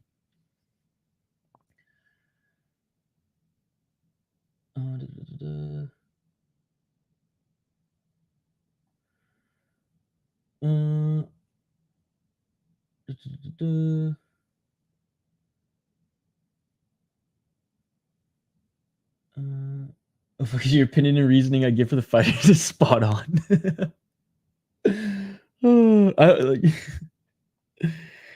It makes me smile at the end of the day. Sometimes I pull my hair out, but sometimes, oh my goodness. JL, thank you, buddy. And you know what, JL? After 14 months of getting to know you on YouTube, Twitter, or Discord, I've come to know that. In the beginning, I thought you were. And I know every now and then, like, what makes me tick. And, we have our back and forth and they're a lot of fun. And Funkmaster, I said at the end of the last stream too with him. You know the things to push my buttons now, and fair play. But I know at the end of the day that, like, you're a big supporter of this channel. You dig the community here for the most part, and you love the back and forth. And at the end of the day, like I said, if I didn't want any of you here, I would fucking ban you guys right away, right? Like I wouldn't want that. I love every single one of you guys here, and it's great being able to. It's great being able to chill and do all these live streams with you guys. It's crazy to think that, like, this live chat piled up between segments of a freaking late night predictions video. So I literally thought there'd be no one here. I literally thought I'd be done after 25 minutes. We're an hour and 14 in. JL, thank you for the $2, man. Thank you for the toonie. God, I miss loonies and toonies already. These $1 American bills are fucking whack, and I hate them. Anyways. I'm just so poor. So when I have a stack of ones, it just makes me feel even worse. Anyways, Thank you, JL, for the tuning, my man. I appreciate it. And I hope you know that I am never wanting to disrespect you or anybody in the chat here. Passion takes over, and I know there's a lot of people, not even a lot of people. For example, I'll give you. I know, like, sometimes James Lynch, when he goes through all his comments, I know there's so many more comments in it, like a James Lynch stream. But like, if there's something that like you can tell that he like wants to dig into, he just wanted to be like, nope, yep, nope, one word answers things. Like, I'm not like that. I don't care if the comments get flooded after. If there's something that I want to, if someone throws out some bait and it's something that I want to, for better, for worse, bite on, like, I'm going to. And that's just me, right? And I hope you guys have come to know that, for better, for worse. Anyways, thank you for the donation, JL. Like I said, you don't have to do that. And you donated last week as well. So thank you. You renewing your membership, you being a part of this community. That's just thank you enough. So I appreciate it, buddy. A donation on a freaking predictions video. I can't believe it. All right. Speaking of, it is a predictions video. Let's get back to the last fights here, guys.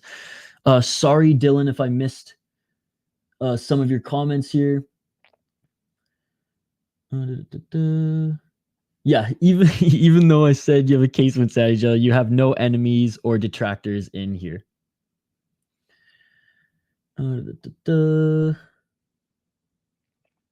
Funkmaster, what, you only got one wrong today? Anyways, let's get back to the predictions video. Again, I will put timestamps on this if anyone wants to, if anyone's just joining us right now or just then is like, what the hell is this guy talking about?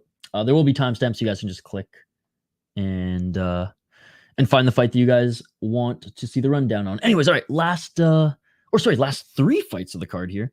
We got Sumudaerji against Tim Elliott. Sumudaerji, is that how you say his name? Sumudaerji. Anyways, I'm just gonna pronounce it like that. The Tibetan Eagle. He hasn't fought for over a year, guys.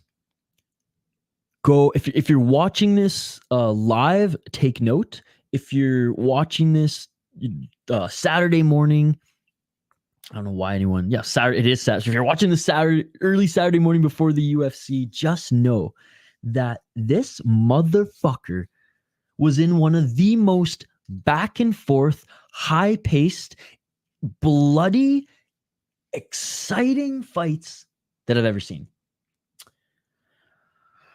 His fight against Matt Schnell was fucking unbelievable, dude. I thought he was going to knock out Matt Schnell 3 times. I thought he was going to submit Matt Schnell at one point. I thought Matt Schnell was going to knock him out twice. Eventually, Matt Schnell gets the triangle choke after Matt Schnell gets knocked down, no less. That was an amazing fight. Highly recommend you guys go and check it out. 3-fight win streak before that against opponents, especially this guy here at Dashev. 3-2 in the UFC, 10-3 in Wulin Fang. Wulin Fang, it's not the best MMA promotion out of China, as you can see here. Not the best, guys. Look at his second fight. He fought a guy 11-10. That's crazy.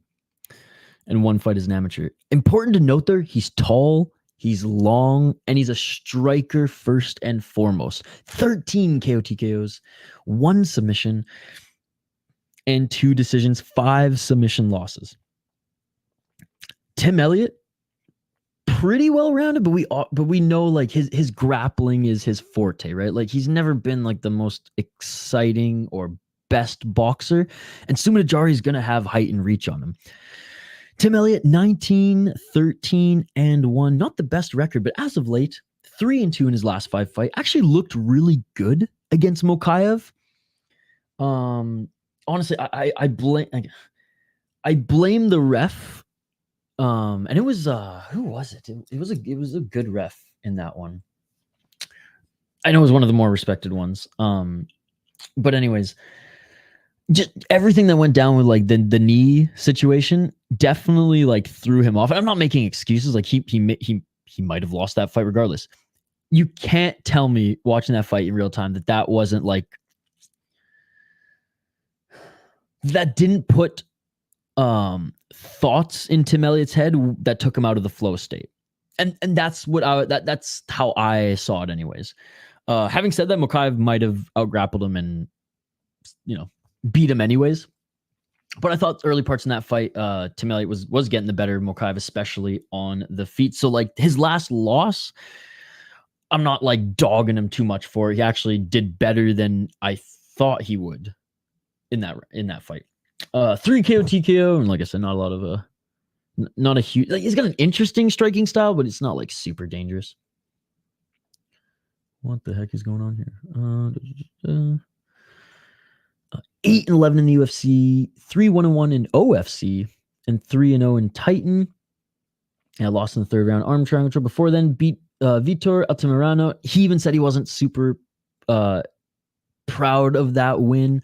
He was dealing with a lot outside the cage at that point, but won a boring decision. I'll even say it was a boring decision. A lot of hugging. Phony rage quit watching that one for sure. The Ulanbekov fight, despite a few of his glove grabs, that was a good fight. Lost to Nicolau. Amazon 2 fight win streak before then against, not the best guys, but that's Tim Elliott at this stage in his career. I think Tim Elliott knows that like he's not getting a title shot ever again.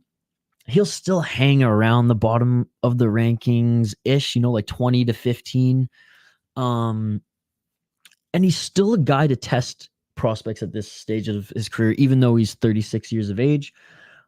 And he even said, like, I'm just starting to make good money in the UFC now.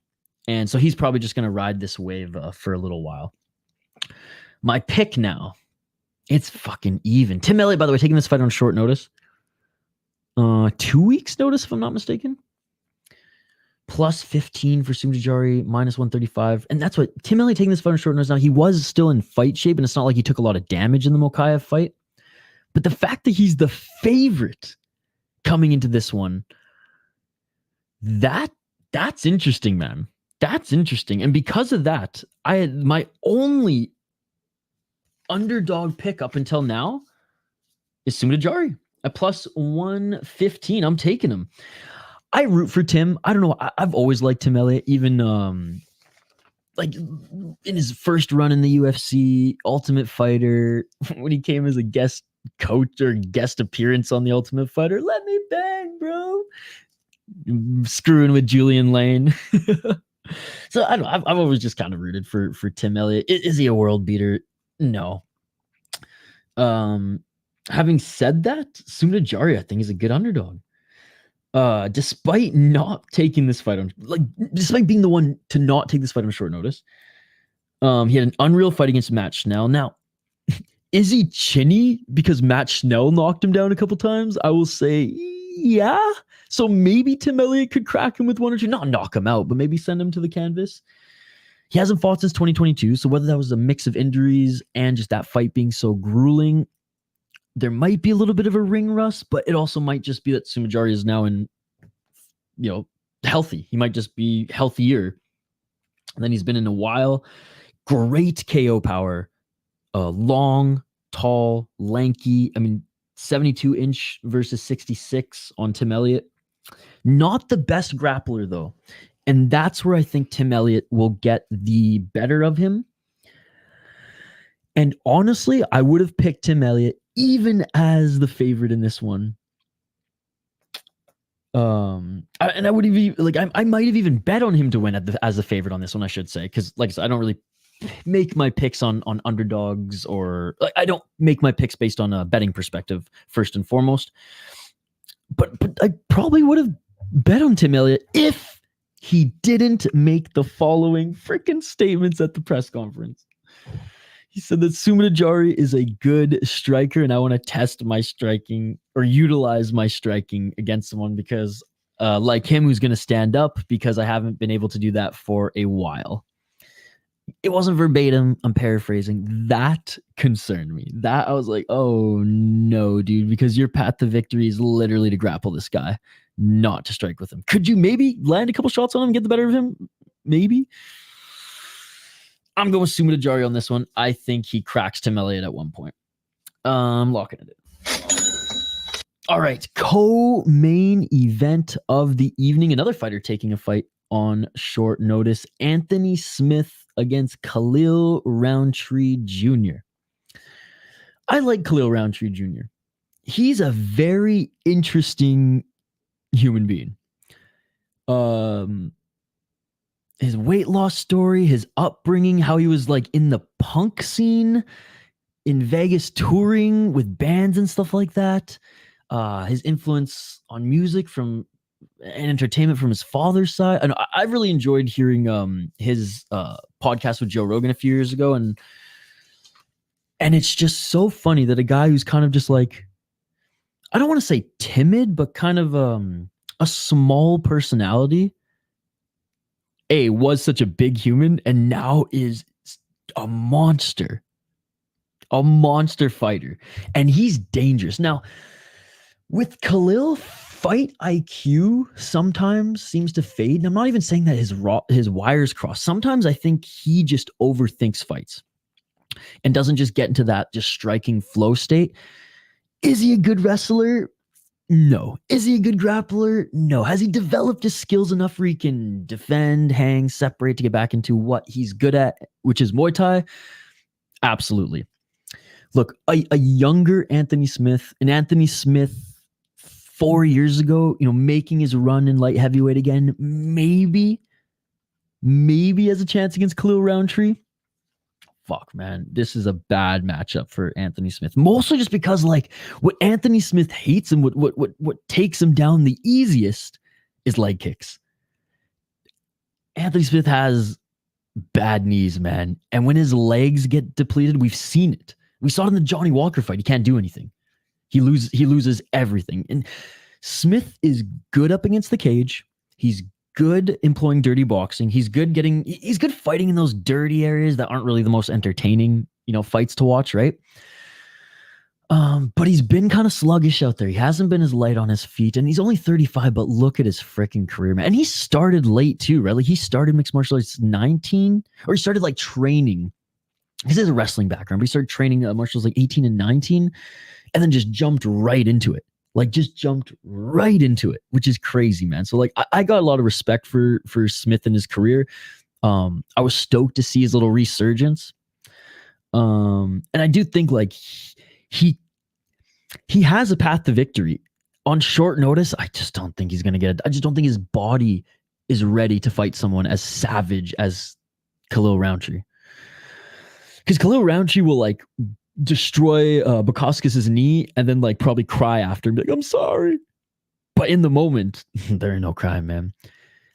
This guy was kicking grounded opponents in the ribs, which is legal. You just can't kick him in the face. He was kicking ground opponents in the ribs on The Ultimate Fighter, man. He's a savage. And that was 8 years ago. Unbelievable. Anyways, let's get into looking at their record here, as I did a little, strength and weaknesses of both the fighters. The war horse, Khalil Rountree. He's on a tear right now. 4-1 in his last 5, only minus 200. I mean, and I guess that just shows the respect that the betting community is giving the veteran that is Anthony Smith. And maybe they're just not as confident in his grappling. So how I see the betting odds is that those betting are thinking that this is going to be a boring fight. This is going to be an up against the cage. This is going to be Khalil trying to get back up to his feet sort of fight, That's how I read those odds. That, or just maybe people just haven't watched Khalil Rountree's freaking KOs or his TKOs. He either loses on the ground in the most sus fashion, or he absolutely destroys guys. And again, we'll get back to the comments after we run down the main event, guys. 12-5 as a pro. 33 years of age, training out of Syndicate and Tiger Muay Thai. 8 KO TKOs, 0 submissions, 4 decisions. 8-5-1 in the UFC, 4-0 in RFN. He also came through the Ultimate Fighter. Easy victory against Chris Daukaus. He sent him back to Cage Fury FC. I mean, I know his brother. I know the other Daukaus is back in Cage Fury FC. I wonder if Chris Daukaus will be back there as well. But Khalil Rountree welcomed Chris Daukaus to the light heavyweight division and absolutely destroyed him in the first round. Dustin Jacoby. Dustin Jacoby. I hear Guru pronounce it one way. I hear fucking UFC commentary say it one way. I hear Lynch say it one way. Dustin Jacoby Talented kickboxer. He beat him split decision. I will say, in the moment watching that fight, I thought Khalil won. I rewatched that fight twice since, and both times I thought Justin won. Very, very close, though. Dustin won, sorry. Again, in the moment live, I thought Khalil did enough, but I think we a lot of people in the live chat right now watched that fight with us. And I remember we all kind of like, it could go either way, but I really think that just like, I think there were 2 rounds where Jacoby just obviously did a little bit more, but it just stayed on the feet back and forth. He fucking destroyed Carl Robinson. Absolutely messed up Bukauskas' knee. Glad to see Bukauskas come back to the UFC, though. I think he lost his last fight, but it was he did put on a good performance. Did he lose? Yeah, I lost to Victor Petrino. Oh, no, he got knocked out. Never mind. I was thinking about the Zach Praga fight. Yeah, he won unanimous decision. That was a good performance. Yeah, Petrino knocked him the fuck out, dude. That was, yeah, I picked him to win, too, so... Wasn't a good look. Anyways, Anthony Smith, 37-18. Dude, this guy just fights so much. Is insane, man. It's absolutely insane, but I love it. Factory X and Skywalker 101. 18 KO, TKO, 15 submission, 3 decision. You know how Anthony Smith likes to win fights, and unfortunately, I just don't think he's going to be able to do that against the top of the division or savages like Kirill Rountree unless he gets him to the ground.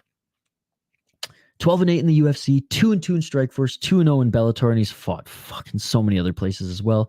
Great win against Ryan Spann in his last fight. Terrible loss to Johnny Walker. Ankalaev beat him. It's funny, beat Ryan Spann twice now. The split decision, again, like... I'm confident Anthony Smith won that one. It shouldn't have gone to split decision, man. It shouldn't. Like Ryan Spann, if he just used his IQ, his fight IQ a little bit more, probably could have won that fight. Beat Jimmy Crute when Jimmy Crute was still good. Beat Devin Clark when Devin Clark was still good. And it's only really lost to the best of the best in the UFC, other than Cesar Ferreira. Thiago Santos when he was a title challenger. John Jones, he beat Volkan. I mean, this was Rashad. Maybe he didn't earn that title shot at that point, but these 3 wins at this point in his career were good. I mean, Devin Clark at 2020 was still ripping it up. Jimmy Crute fell off quick, but came into the pro MMA scene just on fire.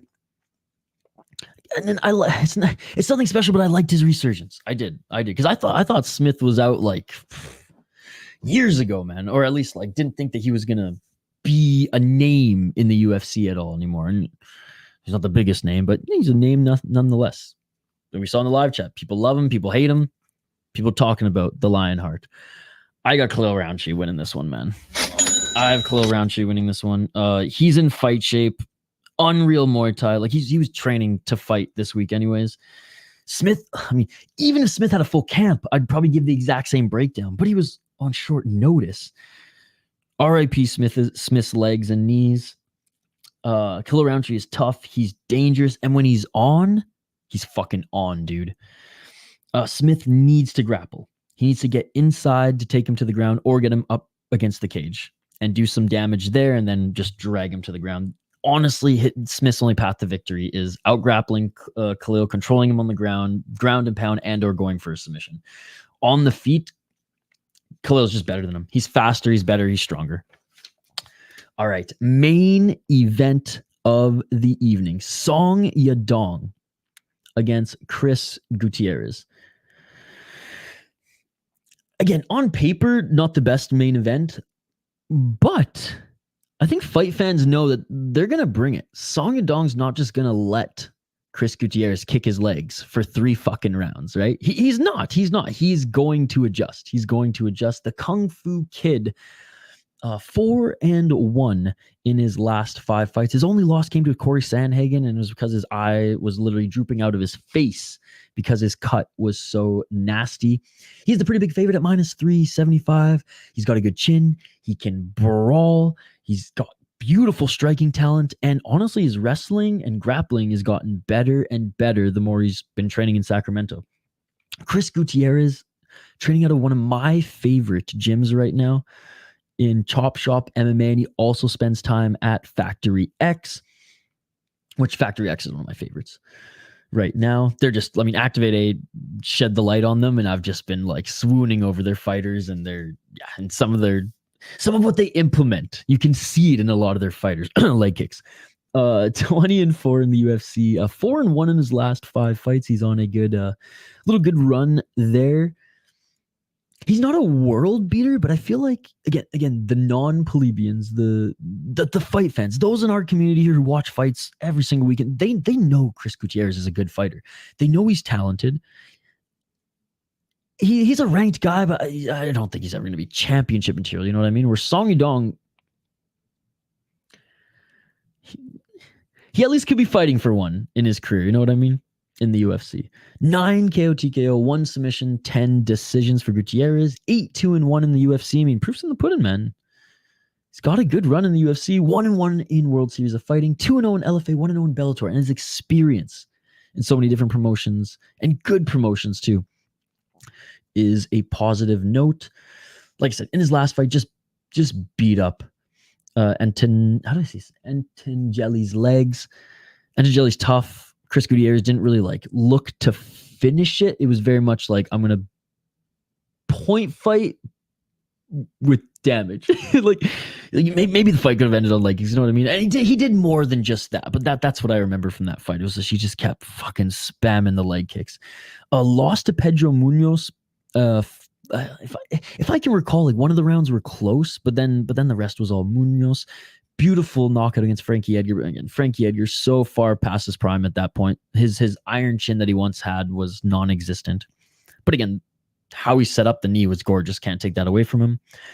Beat a 12-2 guy, 10-2, 17-6, 9-4. So again, like had a great run between his loss to Ronnie Barcelos. Who Ronnie Barcelos, even at this stage in his career, and Ronnie's getting older, like he's still a tough guy to beat. But I mean, look at the run he was on. 10-0, 12-4, 9-4, not the best. Draw, 10-2, 12-2, like not scrubs, not all scrubs.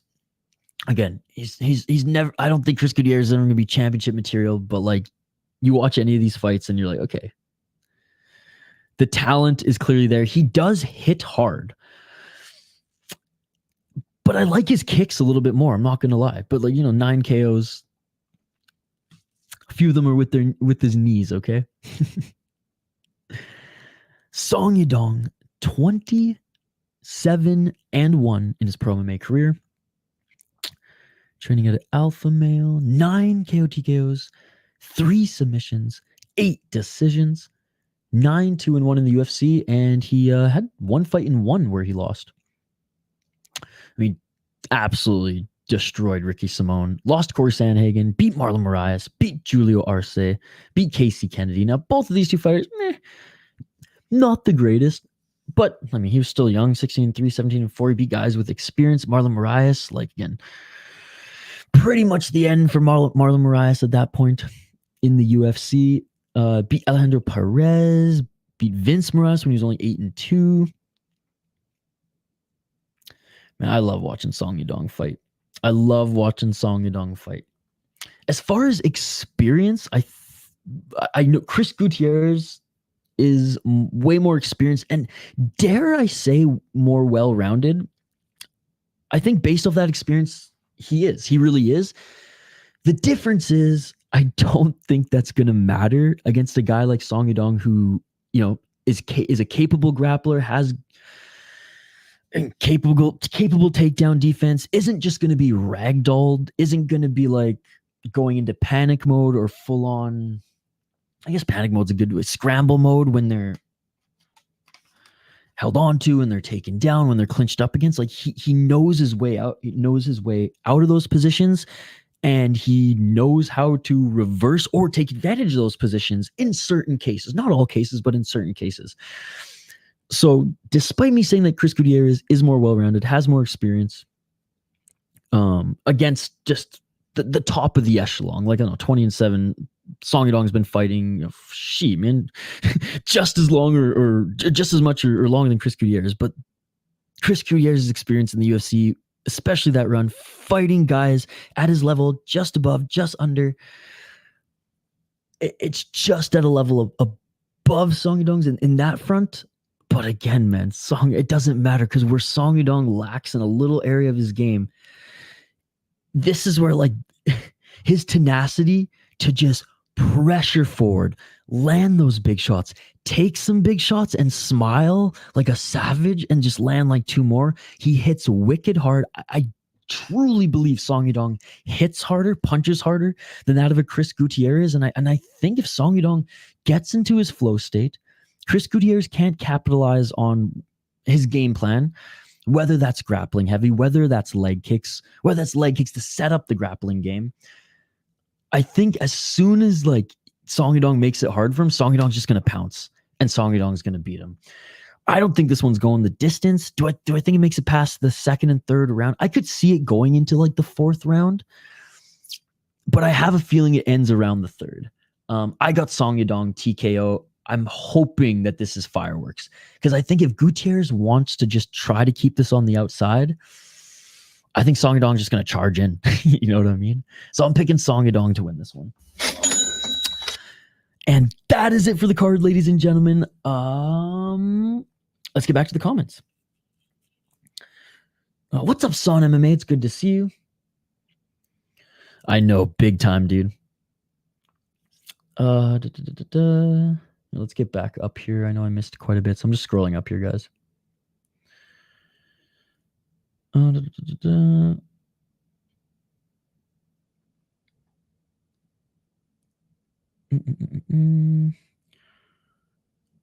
If Tim wrestling, Tim all day. If he stands and bangs, Sue. I don't know what to bet on after his media day comments. No hate, but Mokaivo killed by Kai with his improved takedown defense. Oh, dude, thank you so much for the $5 donation. Oh my goodness. Oh my God. That shit beautiful than a motherfucking. Overtime labor deserves overtime pay. JL gets love in this community. Remember that, brother. You have friends here. Dude, thank you, Dylan. Thank you, man. Thank you for the $5 donation. You've been far too kind to me tonight, Dylan. Seriously, man. And thank you, JL, for the donation as well, guys. Seriously. I can't believe it, Dylan. I can't believe it. Thank you, buddy. Appreciate you, my man. Tim Elliott going to Fury FC after the... Isn't Tim Elliott still ranked? What's up, buddy? Good to see you. You got a fight booked? Let's go. Let's go. Fucking right. It's going to be live on YouTube? Dude. But the link won't be up until fight week. Dude, please, Son MMA, you let me know the second that fight link is up. We're 100% going to be backing you, my man. Dude, I can't wait. Funkmaster's training, Son MMA's training, Volcan's training. Look at that, man. That is awesome. Dude, yeah, thank you so much, bro. I really appreciate it. I think Sumudaerji takes it. Yep. I'm taking Smith as the underdog. Woo. Well, you deserve to come in the chat and say a fucking Atota so if he does win, then Smith hopefully goes to sleep. West Coast saying, let's go, Smith. He's got some backers. See, like I said, either people love him or hate him in the chat. Or root for him or hate him in the chat. I don't think so. I didn't watch the weigh-ins today, so I'm not sure, but Tapology still has it up, so. Khalil lacks proper defense. There's he's by far a perfect fighter. And that's why he either loses and it looks like there's just like gaps in his fight IQ. Like he loses, like he just gets out grappled and it's like, okay, it's over. But when he's on, he's on. Sumudaerji. Not cancel someone. I can see Anthony yelling at Khalil that he attacked his family and Khalil breaking down crying while Anthony tees off on him. Dude, I could see that too. Rountree bad IQ. Yeah, no, that's what I'm saying. Like Rountree, if you're fighting him in his world, in his Muay Thai world, like just standing straight up, he's a savage. And he's hard. He's hard to beat. He's hard to stand there and trade with. but like you start employing a little bit more of like advanced grappling and not even just pure offense, but ways where you set up positions where like, okay, Khalil's gonna have to do this to get out of it, and then I'll pounce with X, Y, and Z. Those are the type of stuff that really, like, I think fuck with Khalil Rountree, because he's very like very, I don't want to say elementary, because at this stage in his career he's not in that department, but like compared to someone like Smith, I feel like he's more focused on the striking and everything that comes into it in step 2, 3, and 4 in a fight, versus the grappling, which is like, this isn't my forte. Get off the fence or just go into offense mode there and don't get dragged to the ground. I hope Khalil doesn't attack his family. Dude, yeah, I can't wait, buddy. I cannot wait. I'm in camp, just 10 pounds over, ready to go. Oh, that's not bad at all, dude. That's not bad at all. Smith's got the record of a 45-year-old at 35. Right? Hey, credit to him. He made money and he was able to keep going. Hopefully when I get big enough, Isha, you will do a watch party for my fight. Dude, I will fucking do a watch party for this fight. Assuming it doesn't like interfere with the big card, I will 100%. Even if it's just for your fight, not the whole fight card, we will 1,000% be streaming your fight. Again, if it's not like the same time as like a whatever. And even if it is, I will turn off UFC, Octagon, whatever it is, and we will watch your fight, buddy. Smith over the hill like a car with too many miles on it. Yeah. But a nice car. And, you know, a car that, you know, every now and then you still want to see it rev up its engine a little bit. Yeah, exactly. He did, but also Span looked bad. You know, so like Smith looked good, Span looked bad. Smith, he's probably going to get hurt. Shows Khalil won't sub you or even likely wrestle, but KO or take a decision. That's exactly his game. Dude, here, let me even show you. There's a funny YouTube channel. Shout out to ICP or ITP, not ICP. Shout out to ITP MMA. I don't think they're doing YouTube anymore.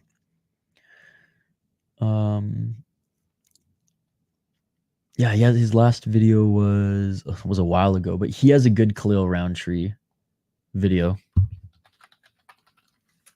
Here, let me find it.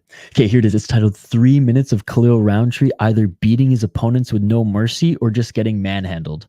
And that is literally Khalil Rountree's career. Here, I'll put the comments in the live chat. Damn, Guru's a unit. I knew that guy could walk. If Smith wrestles from the bell, he got a chance. Yep. If he stands up and bangs, no chance. Exactly that. Exactly that. I'll get my popcorn for Smith's self-sabotage career. Smith scrapped by Span. The man he smoked one round, he has regressed. Yeah, no one's arguing that he hasn't regressed, JL. We've all said this. We're just not disrespecting him. Calling him pussy heart. I think Khalil lacks proper defense. He gets touched up sometimes. Smith has decent straight punches and a decent check left hook. Might catch Khalil coming in lunging. I just don't think he's fast enough yet. Because Khalil's got some speed too. But he could. No, you're right. Sorry, but Smith thinks Alex thinks he's a rival like Izzy is. Smith would choose Smith. Izzy. What? Sorry, but Smith thinks Alex thinks he's a rival like Izzy is. Alex would no. I literally listened to him on Rampage's podcast yesterday, and he didn't say that at all. He actually just he didn't make when did he make that reference? What podcast? Believe You Me? Anyway, I just watched his latest interview with Rampage. It dropped last night. Didn't make any mention of that at all. They just talked about Izzy and Pereira's rivalry. But again, if you found him say that, then I mean, the thing is, like, I don't believe that's true. Like, Anthony Smith is not that fucking stupid to say that he has a rivalry with Alex Pereira. Like, that's why, like, I'm not gonna lie, I don't believe that he said. I don't believe that Anthony Smith is saying that he is Alex Pereira's rival, like Alex Pereira is Izzy's rival. I don't think he's actually said that, Jill. But hit me up with the quote. I just don't think he's dumb enough to say that. You know what I mean? How's curved? It's not that good. Smith changed his stance to last fight, more of a Muay Thai stance, but definitely taking it to the ground is his best bet. A bit sus, to be honest. He just fought strikers recently. Smith has looked shit ever since summer of 2022. Okay. No one's arguing with you. It's harder fighting the same guy twice, but yeah, I don't think he has regressed in the sense with age. Why are Sengu is a unit? Must have never been in the Netherlands. Well, a unit. I think people are saying he's a unit because they just all thought he was a fat guy in a wheelchair. So seeing the pictures of him being like 6'4",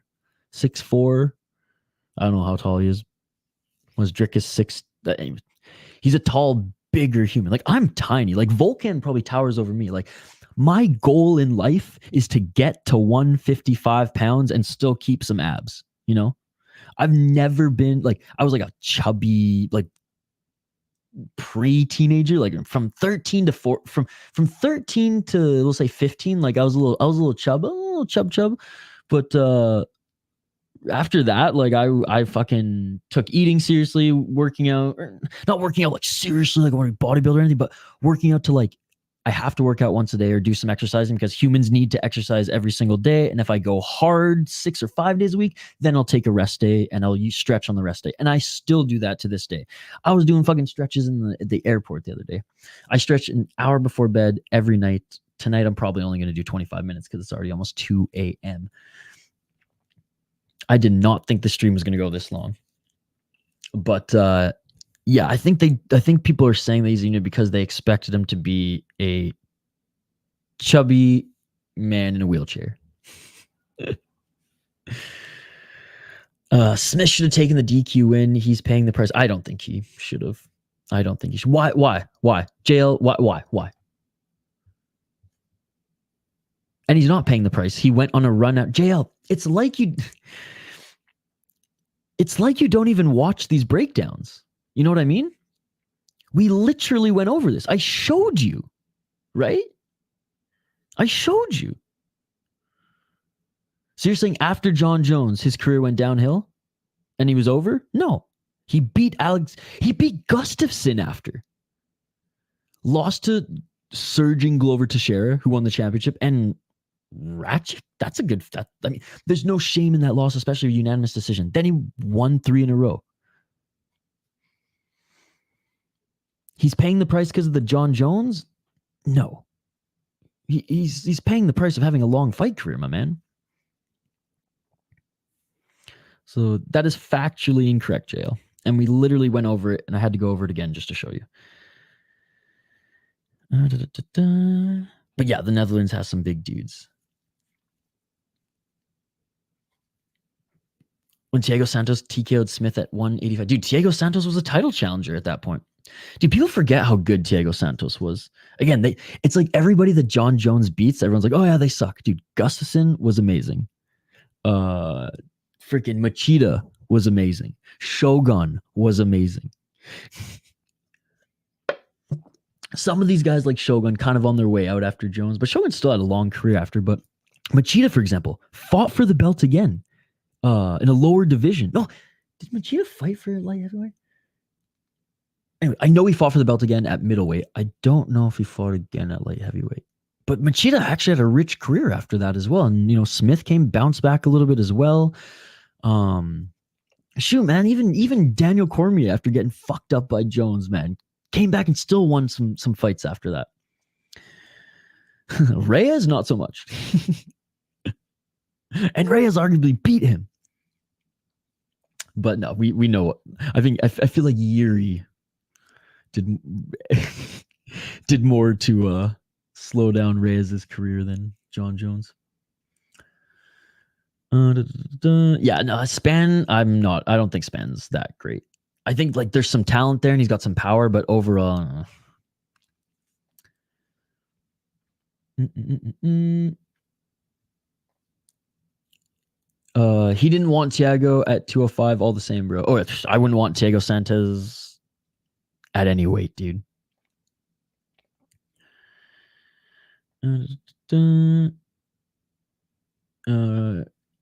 Kevin Holland, Bobby Green is come. Smoothly get knocked out and make excuses on Believe You Me. Biswing doesn't want to hear any soyness. It's so funny because, yeah, you're a big Believe You Me guy, yet you don't like Anthony Smith. Maybe that's why. Maybe it's because like you hear too much of him and you're like, I'm done with this guy. Bro, to be honest, the weight cut didn't go as planned, but now I'm working with a human biologist. Need a couple more months for my debut. I'm closing the gap. Nice, dude. Yeah, because you're big. You're a big dude. Soyness. Like getting soy sauced in the face. I think Gutierrez could chew up Son's legs, but Son's gonna catch him. I think like that's exactly what's gonna happen. Son's just gonna start charging forward like the madman that he is. Like how Rodriguez grew 6'3", my brother's taller than him even. No, I get it. But people thought, and again, people thought maybe not 100% like. No, you know, a lot of people thought he was straight up in a wheelchair. Maybe not still, but in the first few months, or not first few months, first couple years, he even tricked some UFC fighters. But I think they just assumed he was just like a smaller, you know, chubby kid doing YouTube, right? But he's actually a big boy. Like he's like double the size of me. He's literally two Ishas and a beard. Oh, nice. Does he train at all? Chris has one pathway, leg kick, Song knows. Yeah, he's got to be careful of those knees too. Gutierrez is good at setting up the knees.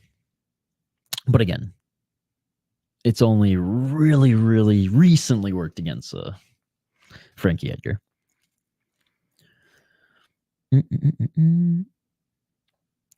Chris growing out his hair was the best decision he made. Agreed. Training goes well, build, strength, conditioning, nice. See, there you go. Zager 6'3". I don't watch him a whole lot. Thought he was like 5'9" in a wheelchair, but found out people were just fucking around. Yeah.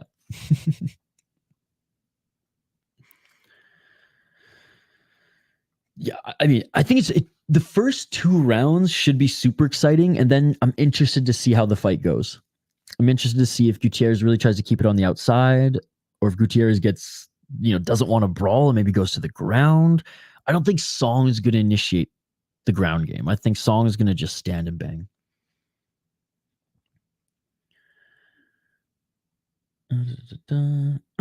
Again, for someone who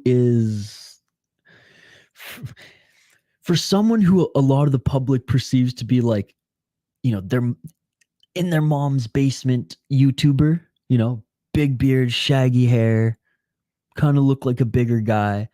I don't think people expected him to, you know, to stand at, you know, the same height as an MMA fighter and you know, and look like he's got some broad shoulders on him. And that's what I think. I don't think, again, Jill, I think you're reading too much into it. You know, I think you've like, there's going to be some people in his live chat or on his comments who fucking want to slob his knob. Okay.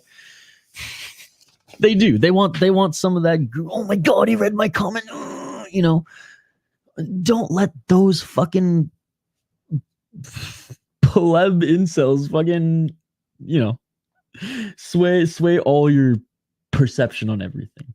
Now, again, maybe a unit's an exaggeration, but for a YouTuber who just talks MMA and who just from like, you know, here high, you can kind of assume a physique. That's not what I would have assumed. Now, he said it many times on his streams that he is a big dude, that he's very tall and he's not that fat. He says he's working on it though. Again, I don't watch Guru's live streams. I don't watch his drama videos. I like his breakdowns on fights. I think he has a good mind, a good eye, and I like his little bit of satire that he brings into it.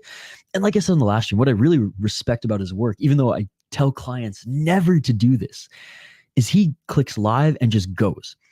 And he's almost got that style, that almost radio style, where if he makes a mistake or if there's something wrong on his computer or whatever, he can just keep the flow going. And that's a skill, man. That's a skill. Now, it's a skill that's very much like radio style, like on-air live stuff. But he almost does it like that because he clicks go. He doesn't do any edits. And honestly, credit to him. I am way too self-conscious to do that with gaps. And I like that YouTube cutting style a little bit. And I like adding things to my breakdowns, other visuals and things like that. And I just like that editing process a little bit. But I will say I would be able to pump out way more content if I just press play and just fucking go post, you know? So I don't know how long he can keep that up without adding just another element of stuff. And credit to him, he does every now and then with the tier lists and things like that. But yeah, that's what I really find fascinating about how he goes about YouTube. And again, I look at not all YouTube content creators, but a lot of them now through a fan's lens first. And then, okay, if I was doing this, what would be my strategy based on what I know from the outside?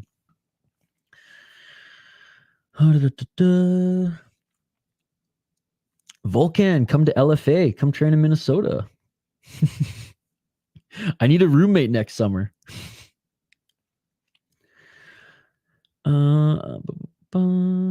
Son, I'm in focus on bulking. I'm like 160 walking around, but now I'm in camp right now, so a bit lighter. 155. What weight are you fighting at, son? Are you gonna fight at 145?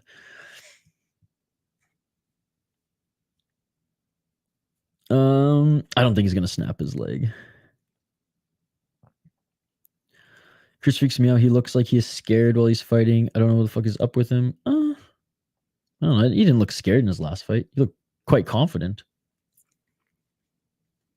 To be perfectly honest, like I haven't followed Chris Gutierrez's career as much as some of these other guys. I watched his Edgar fight live. I watched one of his fights before that live too. It was either the one before that or the one before that. But honestly, most of what I've watched on Gutierrez has been rewatching tapes, like rewatching his past fights, not live.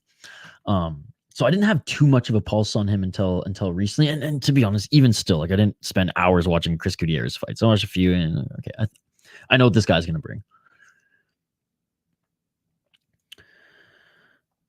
I just hope to see a 5-round fight in the main event, not a quick finish. Well, I mean, I think it's gonna go at least 3 rounds. And I think if we see 3 rounds, I think they'll be good 3 rounds. Because again, Son MMA, like the Eddie Alvarez fight against Mike Perry, awesome fight. Awesome 2 rounds, and I wouldn't give that shit up for 5 if it meant the first 2 rounds had to be watered down a little bit, right? So I don't mind if I'm entertained. If it's boring, then I'm like, oh man. If it's boring, then there's a knockout. It's like, okay, sweet, there was a knockout, but like the fight wasn't there, great. And same goes to 5-round fights. If it's kind of a slogfest for 5 rounds, like I'd rather it not be 5 rounds. But if it's 5 rounds and they're going at it and no one's getting knocked down, no one's getting knocked out, then I'm okay with that. 145, nice, dude. See, I walk around at around 145, 146. When I'm in shape, I'm usually like 135, but I want to be like 155 and just fucking cut a shit. But I can't afford to eat the way I need to eat to do that, so I'm mostly just eating just clean now to try to look pretty for the ladies, or look good for the ladies. Ugh, I'm tired, guys. I'm literally drinking coffee at 2 a.m. to keep going here. But I'll keep catching up on your guys' comments. I literally thought the stream would be 20 minutes. It has been 2 hours. Crazy. I love it, though. I can't stop. Where are we? I'm thinking of cutting to welterweight if Pereira gets the heavyweight title. I'm an average height, 5'11". I think I'm like 5'9". I'm a small dude. despite my father and my grandfather being both over 6'2", both my grandfathers, my mom's and dad's size, me and my siblings took after my mom, and we're all fucking short. 4 division each possible. Let's go. Let's go. Let's fucking go, dude. You know we'll be supporting you, my man. That calf kick and that left hook, damn. Yeah, Pereira's not a heavyweight. I know he walks around at 230, but like light heavyweight is perfect for him. I'm actually thinking of going to 135 when I turn pro. Hey, if you can handle those cuts, and like you said, if you walk around at around, what do you say, 155? Or do you say you walk around 165 and you're at 155 now? Or you're like 160? You could do it, man, with the camp and some. You're young enough where you could do it now, because like, yeah, you're just fucking burning calories like a fucking old cold train engine. That's a terrible analogy.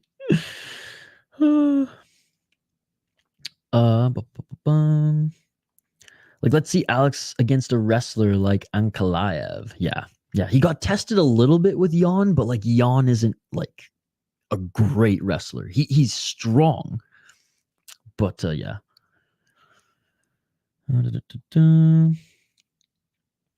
Big dreams. Let's work for it.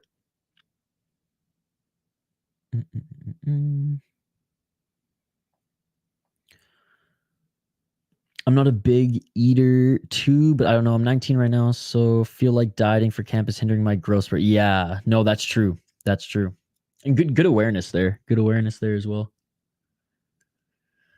But what I mean is, like, you could still eat, not like a crazy like amount, but you could still eat more than like the average like mid 20-year-old fighter, or even like 30-year-old fighter, and just burn it so much quicker than they, right? Because of your metabolism.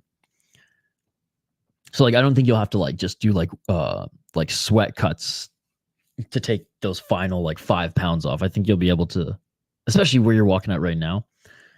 135 might be obviously a little bit of a different story, but no, I based on what I've just been reading your guys' conversation, it seems like you've got it pretty dialed for a young man.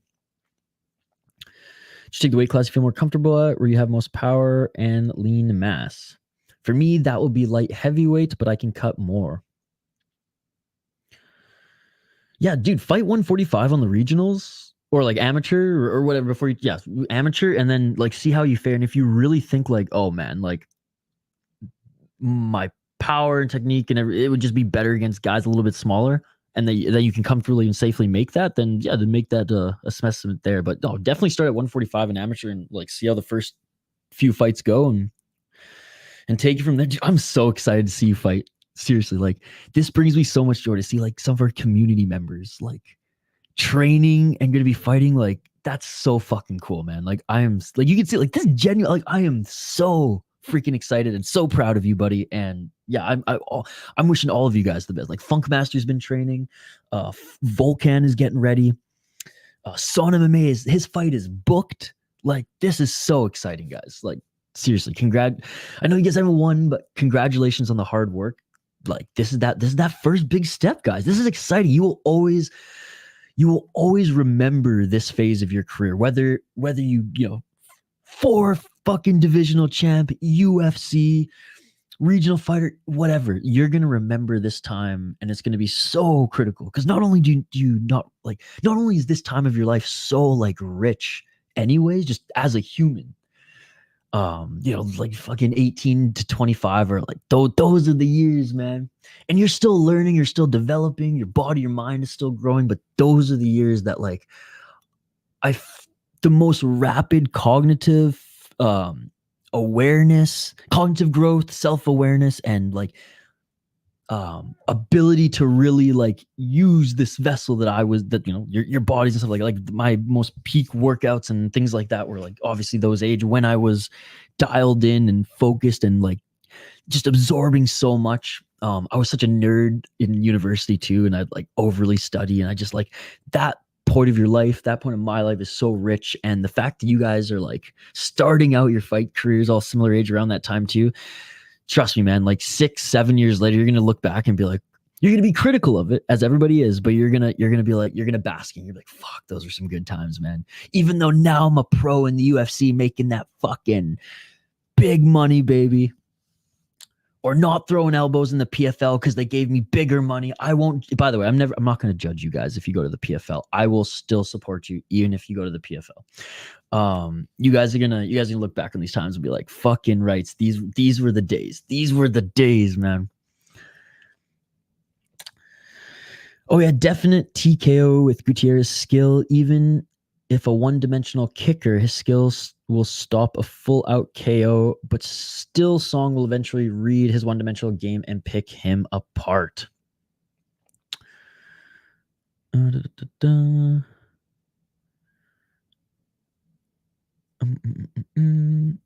look at that. Look, more like JW. Amen.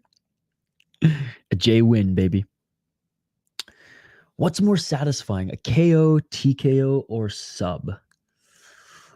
I really think a KO is the most satisfying because TKO, like, there's more work to it. And there's a chance that like you're not gonna end it.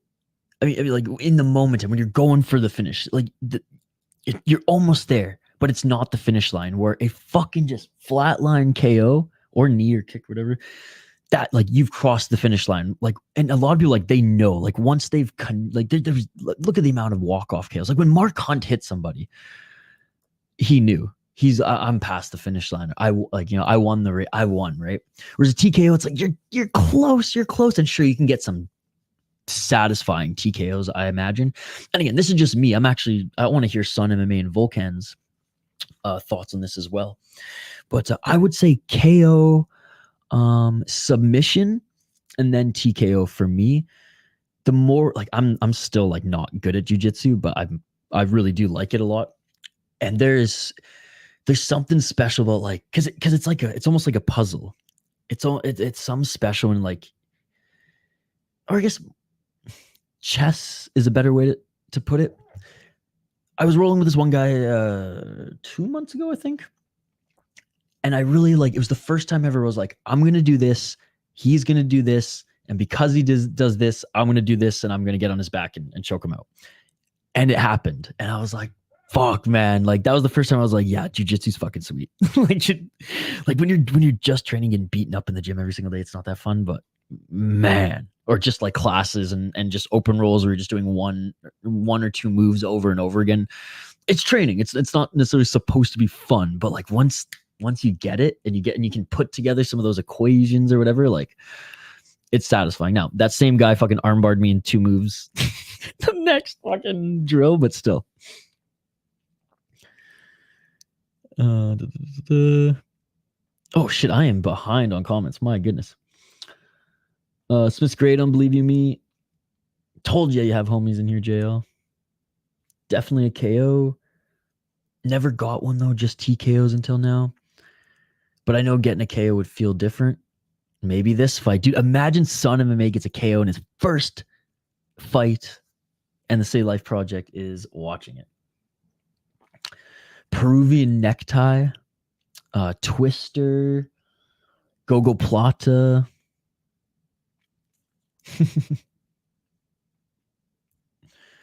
On an unconscious opponent, risky for the other guy. Yeah, buddy. Oh man, I'm really behind in comments. Okay, I'm not gonna read all these, but I'm firing through them. Oh, Per's he's trying to get his attention. Okay.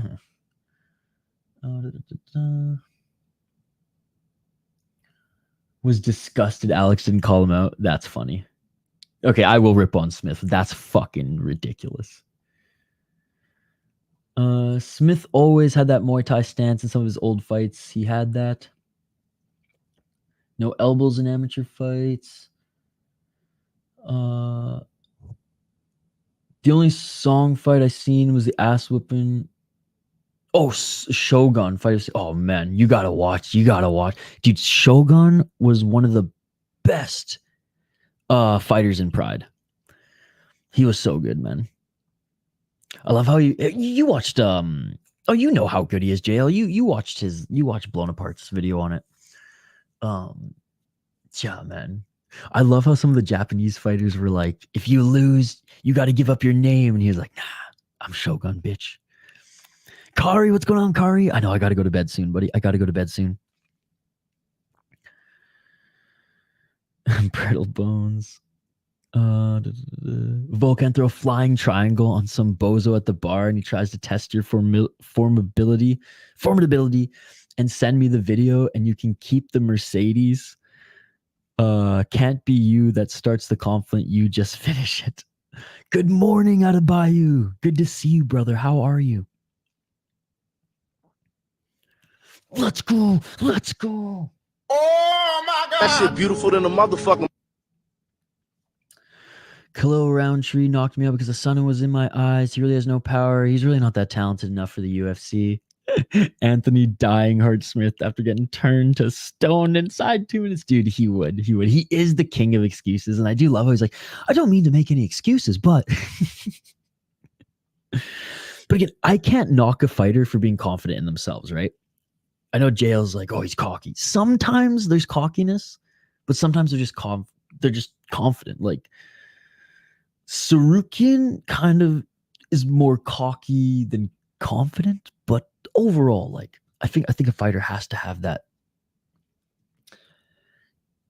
unbreakable self-belief, because if you don't believe in yourself, don't even waste your time training, right? Don't even waste your time, right?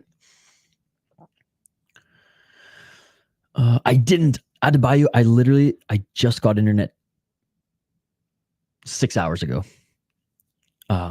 So yeah, it's been a rough day, Adebayo. It's been a rough day. But I was planning on rewatching it or watching it before bed, but I don't think that's going to happen. If a fight breaks out this Sunday, I'm asking my friend to film it, and I will do it. I'm not going out this Sunday to celebrate a birthday, or I'm going out this Sunday to celebrate a birthday party. If anyone annoys me or my mate, I would go for it. Okay, we'll just stay out of jail, okay? Yours hair plugs filled in enough for him to finally remove the beanie, right? Hey, he got he filmed that crazy commercial for it too, which was nuts.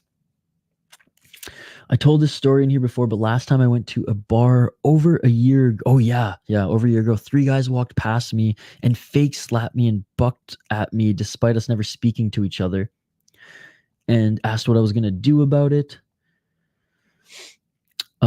And then I sparked the instigator of the group out before he hit the ground, and he bounced his head off the sidewalk. And oh yeah, you did tell that before. Scary stuff, man. Now street fights are scary, like I said, and I think I told this before. I had a friend who's like wicked Wing Chun background, dude. Wing Chun and street fight, and now I think he's a purple belt in jiu-jitsu too. Nicest guy ever.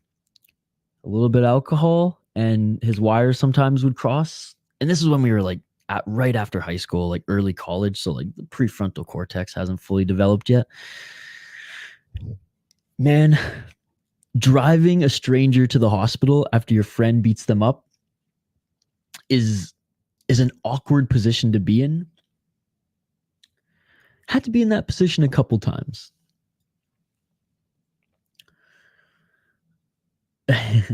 New MMA fan, Joe. New MMA fan.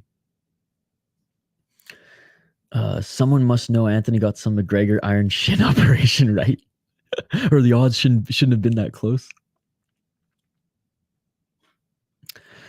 Smith has some bad losses, but he has 18 losses. They're not all going to not all going to age well. No, 100% agree. 100% agree. Isha going live on the drop of the hat will be interesting. Yeah, I don't do a lot of streams where I just jump on live and just kind of do what I'm doing right now, eh? Kyle and I did one. That was a lot of fun. Anthony beat Jones. Thanks for the breakdown, bro. Have a great night. Let's watch some great fights tomorrow. Good night, everyone, and see you all soon. Thank you, buddy. Have a great night. Chris definitely can beat Song, but Song got some power. I'm still low key going for Gutierrez, but this ain't Muniz confident. Yeah, it should be a good fight, man. I don't think Song torches him. I think that's why I think it goes 3-4 rounds. I think, and this is just how I see the fight playing out. Chris Gutierrez 100% capable, more than capable of beating Song. I just think eventually Chris Gutierrez, like, he's a little bit more, not even limited in his striking. It's just like his kicks are his most dangerous tool, right? And I think he's going to realize soon, if they aren't depleting Song Yadong like early, kind of like what he did in his last fight, or even by the end of the second round, I don't think he's going to panic, but I don't know, and I'm curious to see, but I'm not confident that he's going to adjust to be able to counter or match what Song's going to do, and Song's just going to walk him down and try to beat the shit out of him, right? But I'm excited for that main event. Eat eggs and drink milk. I eat about 30 eggs a week. I don't drink milk though. My skin breaks out. The sugar's in it. Fuck with me.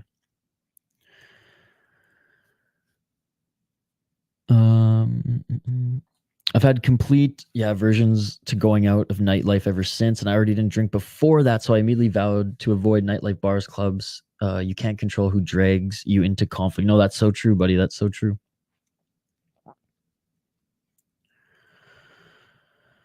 Watch Smith lost to Josh Neer back in the day. It literally just looks like he's letting Josh whoop his ass. It might be fixed, and he's like 3x Near size. Really? Okay, I'll check it out. Anthony Smith has just had such a weird career, eh? 35, has a record, has a resume like a 40-year-old or 45-year-old fighter. Someone said that in the chat. And has some really good wins, has some really good losses, has some really just weird fights. His career doesn't really make sense, but he's still here. He's never really looked jacked, yet he's kind of strong. He's just he's an interesting cat. It's 2:13 a.m.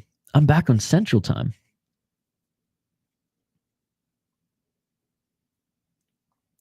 Hands out, overhands. Good night, jail.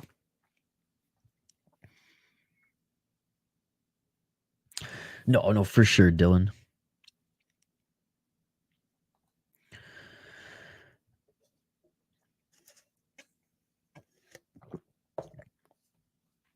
He didn't have any permanent brain damage, thank God, but I found out that well afterwards. It must have felt like a little bit of a relief though, eh? To find out that like there wasn't anything seriously, or that he wasn't damaged or hurt seriously, especially if that's something that like clearly like, you know, weighed on you quite a bit, right? Pussy Heart is hilarious. Appreciate you, buddy. I try to be.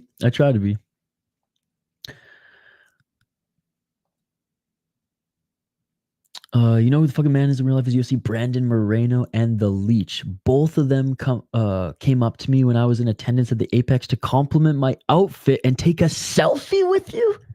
What? Dude, that's awesome. Li Jingliang is such a he's one of those guys that I just root for him as a human. And he's not a bad fighter.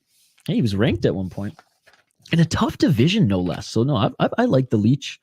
And Brandon Moreno, man, whether you're a fan of him and his nerdiness outside the cage or not, when he's in the cage, there is no boring fight with Brandon Moreno, man. And that's why I love watching him fight. And when he won the belt, and like when he won, he released the choke and like stood up, and then you saw it was like, it took him a few minutes, and then he realized what just happened. Dude, I'm getting goosebumps just thinking about that moment. And then just starts to break down like, oh, fuck, man. That was one of the best like title win moments. Because like it didn't, like you could visibly see it not hitting him for a few minutes. And then when it did, it was like, oh, man, that was such a good one to watch. Yeah, right. I haven't even given my safe or friggin' degenerate parlay yet.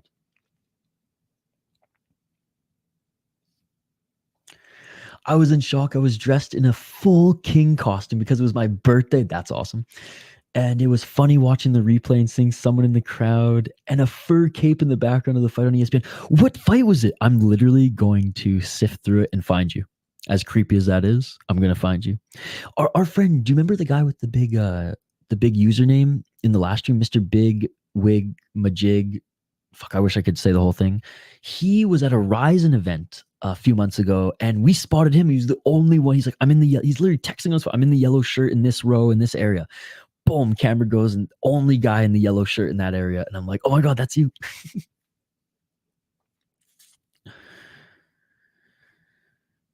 I had to say it. GSP submitting Bisping is up there with Izzy smoking Alex. Badass. Jail. I know that took a lot for you to say, given how big of a Bisping fan you are. So, I mean, GSP coming out of retirement to win again. That was awesome. That was awesome. There are no casuals in the City Life live chat late at night. This is certified MMA ultra fan community only, and it's 3 a.m. here, King James. Let's make some parlays, people. Some shit that's gonna hit. What do you guys think? What do you guys think?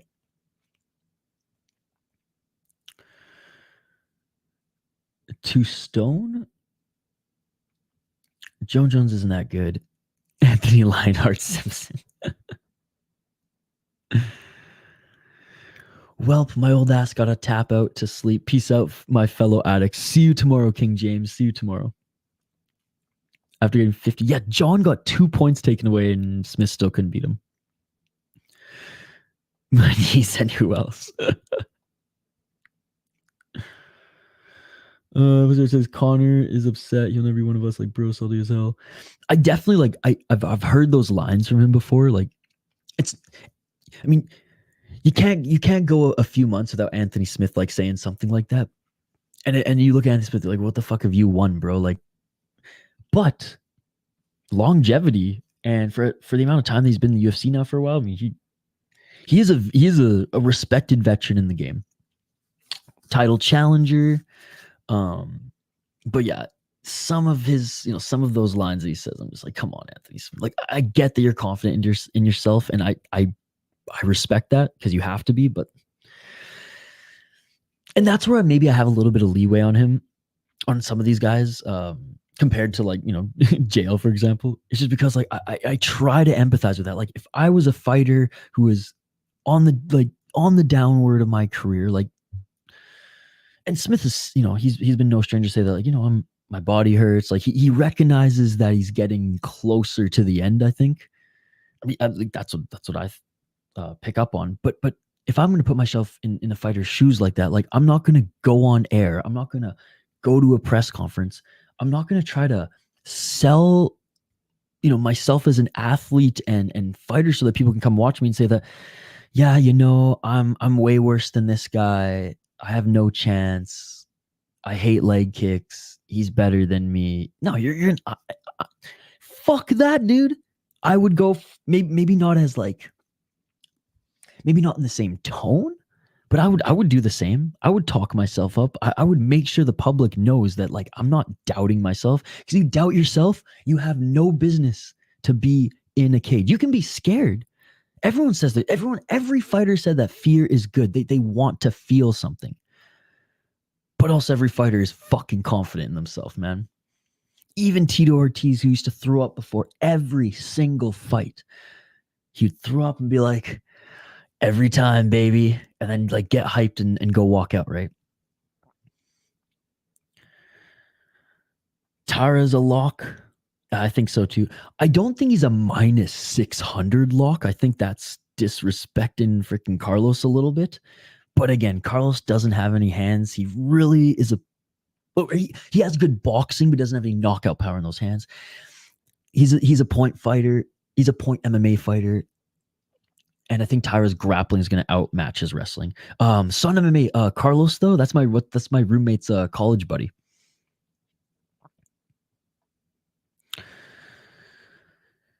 Carlos is good. I think the betting odds disrespected him a little bit in this one, but I understand kind of why they are based on his performances. Like he hasn't had any wow performances in the UFC yet, but he's done enough to win every single time. The unanimous decision was clear. I think one of the 2 splits was clear.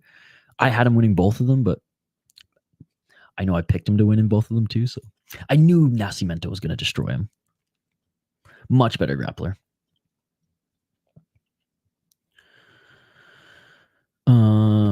And Charez really showed that, Taira's grappling's good, but Charez showed that Charez wasn't known for I shouldn't even say elite. Charez was known for being good grappler, good striker, a guy outside the rankings. And he actually correct me if I'm wrong, but did he not win a round at least and actually was able to weather the storm? Taira couldn't put him out. I think at the end of the first round though, Taira actually was beating up on him pretty good. Maybe it was the second or third that Charez won. Now that I think of it, I don't think Charez actually won a round. But he made Taira work. First round, Taira looked good, but Taira couldn't put him out. Night Vulcan. The odds being a toss-up exactly where they should be. I would totally be okay if Taira was minus 200 even. Again, I would say that maybe at that point, actually, now I think about it, yeah, I would still be okay at minus 200. What is he at now? Minus 600? I have my notes. Yeah, minus 600. I wanted to pick Carlos to win too. Look, I crossed it out. It was a last minute adjustment. Sorry, Carlos.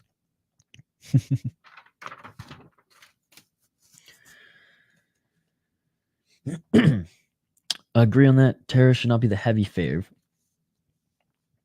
You just know he's going to win. Gotcha. That's enough eggs. Double it and drink milk. Skin breakout will be fine once you get the gains. Nah, I'd rather not.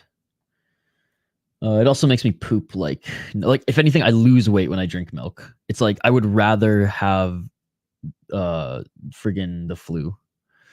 If you know that steak or something, yeah, I do eat I just need to eat more. That's what I'm saying, Funkmaster. I eat very trust me, I eat very well, better than anybody I know, actually. Honestly. I'm very conscious of what my body needs, responds the best with, can gain muscle more than just fat. Let's just, quite frankly, it's just I do a lot of cardio stuff because I feel the best at my brain feels the best after. And when I weightlift, I know I need more food. I'm not in a position to be able to afford more food than I'm very much on a tight budget, and I wish I could, but I can't.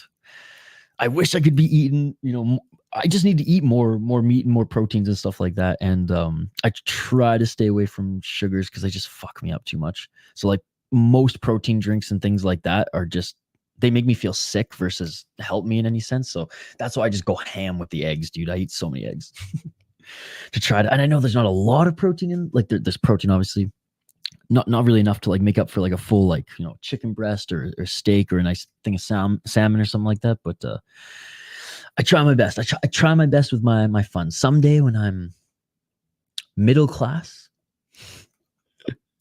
I'll start to eat more. I do eat a lot of peanut butter. I eat about a liter a week. Throw the shells in it too. Fuck yeah, that's badass. I agree though, son. Carlos Hernandez has been finished by submission by Nascimento as a guy. Dude, Nascimento is a motherfucker. Nascimento is damn good. With a 75% submission rate across all his wins and has never been submitted once. Dude, as soon as Carlos and Nascimento fight was announced, I knew Nascimento was gonna win. And I told my roommate, I was like, your boy's gonna lose. And he got fucked up. He's better at pure wrestling, I think. But MMA grappling, more on the jiu-jitsu side, the submission grappling, definitely Taira. Yeah, there it is for MMA.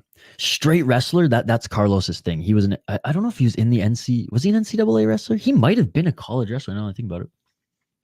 Not Division 1. What? What? No way. No way. Dude, I'll go back and rewatch them. Dude, you want to hear something crazy? That was one of the last streams I did before I came out here.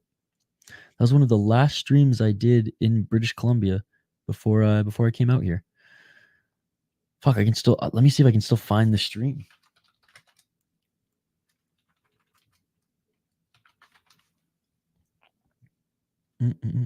Dude, my reaction video. What? I even made a reaction video to this shit? Dude, check this. I just posted my reaction video in the live chat. That was a great fight. Assuming Moreno was commenting on the decks. I think Moreno only does the Spanish broadcast. Oh, so that's why he was there. Ah, yes. That makes sense. I'm starting to feel like Anthony's going to win. I got a weird feeling. Khalil's Topology picks looks like he should be in the PFL.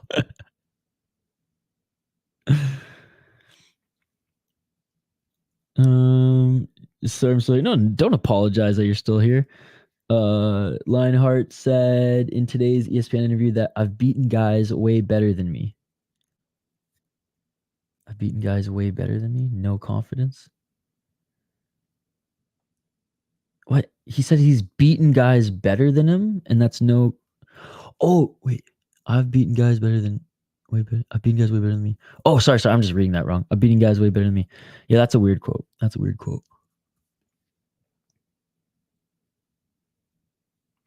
beaten guys way better than me. How is that no confidence? Sorry. It's just like it's 2:30 a.m. I'm kind of fucked up on caffeine and no food in 20 some hours. Overtired, jet lag, and I don't know what that means.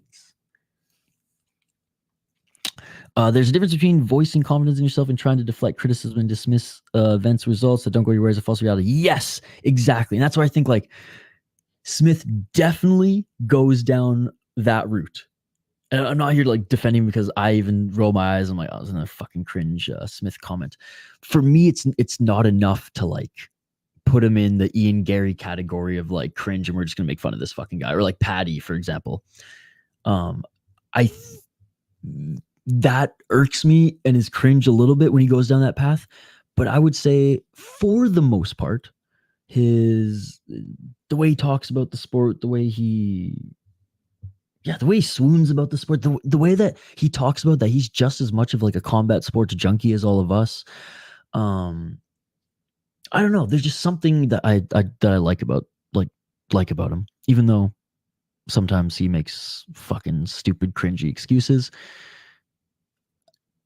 I think there is still a level of self-confidence there that he tries to show off. But you're told that this described it perfectly. Charles was an absolute can of beans, and he actually made it a harder fight than I think a lot of us thought it was going to be against Taira.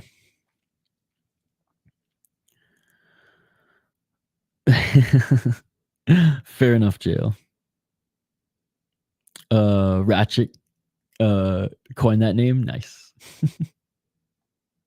I just can't keep putting it on the screen, Jail, or like, I mean, I've probably already been demonetized. I try to not demonetize my videos because like sometimes I make like $5, but straight up Dylan and JL have made up for that in fucking strides here today. So I shouldn't even care anymore about going Ron Burgundy on some of these comments. I'm starting to pick up what YouTube likes and doesn't like too. And it's dumb, dude. It's dumb. Like you can say the F-bomb throughout a stream. If you say it within like a minute of each other, they don't like that either. Little things. And then there's just certain words that just YouTube, even if they're not that egregious or they're not that disrespectful or whatever, you know what I mean? There's just some that YouTube's like, nope, you said that. We heard that they don't like elbows. Anytime I say, "Oh, hit him in the face with an elbow," instant demonetization. And I describe a cut, instant demonetization. YouTube does not like people talking about cuts or anything at all. Most of them I've been able to argue, but that's just what's getting annoyed. It's like, you know how many streams I do? Every week I have to write a fucking essay to YouTube and tell them why I'm not breaking their policy.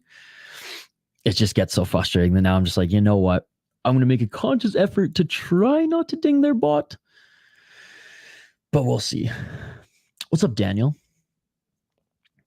Miesha Tate versus Ronda being booked is plus 800. Vegas odds for UFC 300 just got listed. Oh shit! My bet's on Miesha. The good old lack toes and toddler ants.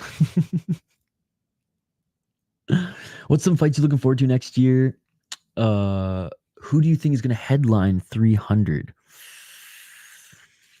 Who do you think is going to headline 300? I mean, John Jones probably, if he's still around. I don't think the thing about McGregor is like he should headline because he's fucking McGregor, but like it's not going to be a headline worthy fight. Is Stipe Jones going to be a headline worthy fight though? I'm just saying. That's a good question. You know what, Yoshi? I'm going to make a note. Let me actually put some thought into this one.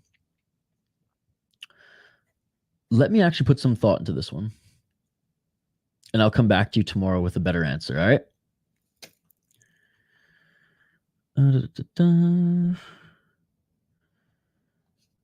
Penny would still... Nah, dude, people are buying tickets just to look at Miesha's wrestling.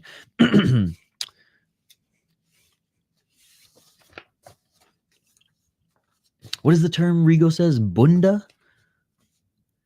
Enough said. And I mean, she's a bigger name. Former champion as well. I don't know if you knew that, JL. Miesha Tate choked out Holly Holm. Seeing if Ronda's career decent can go lower would be compelling as fuck. Yoshi, UFC 300, one of the fights we know we're getting for a fact now is Chandler versus McGregor, and I think they might toss MVP. No, MVP signed with the PFL today, Josh. MVP signed with the PFL today.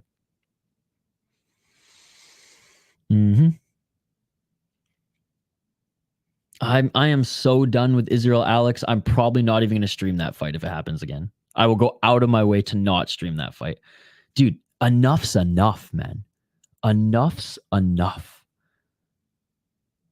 Like, how many times have they fought each other now? 6 times? Enough's enough. I have negative 50 interest in that fight.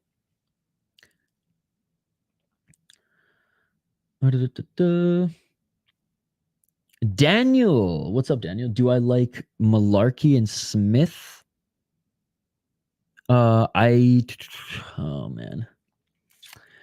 I'm not confident in Mullarkey. I think Nasrat Haqparast beats him unanimous decision and beats him up for 3 rounds. I think Jamie Mullarkey will try maybe to employ some wrestling or I don't know. I just think Jamie Mullarkey is going to try to stand and bang, and he's going to get knocked down by Nasrat Haqparast, man. And I know he's got 9 knockouts on his career, but like he's a point fight boxer who can do damage. Don't get me wrong, but I'll put it this way. Dan, if you would have asked me Mullarkey a year ago, I would have said, oh, fuck yeah, Mullarkey's going to win this one. But his last 2 fights have just been... His win over McDessie was not great, and then he got knocked down the fight before then. So, Haqparast for me. Smith, I'm not confident in Smith at all, unfortunately. Who you picking, Daniel?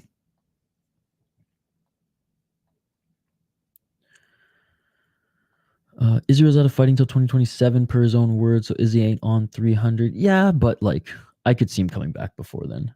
What's that? 3? He's gonna take 3 years off. I think he could be coaxed back for 1 fight, then fuck off for a year or 2.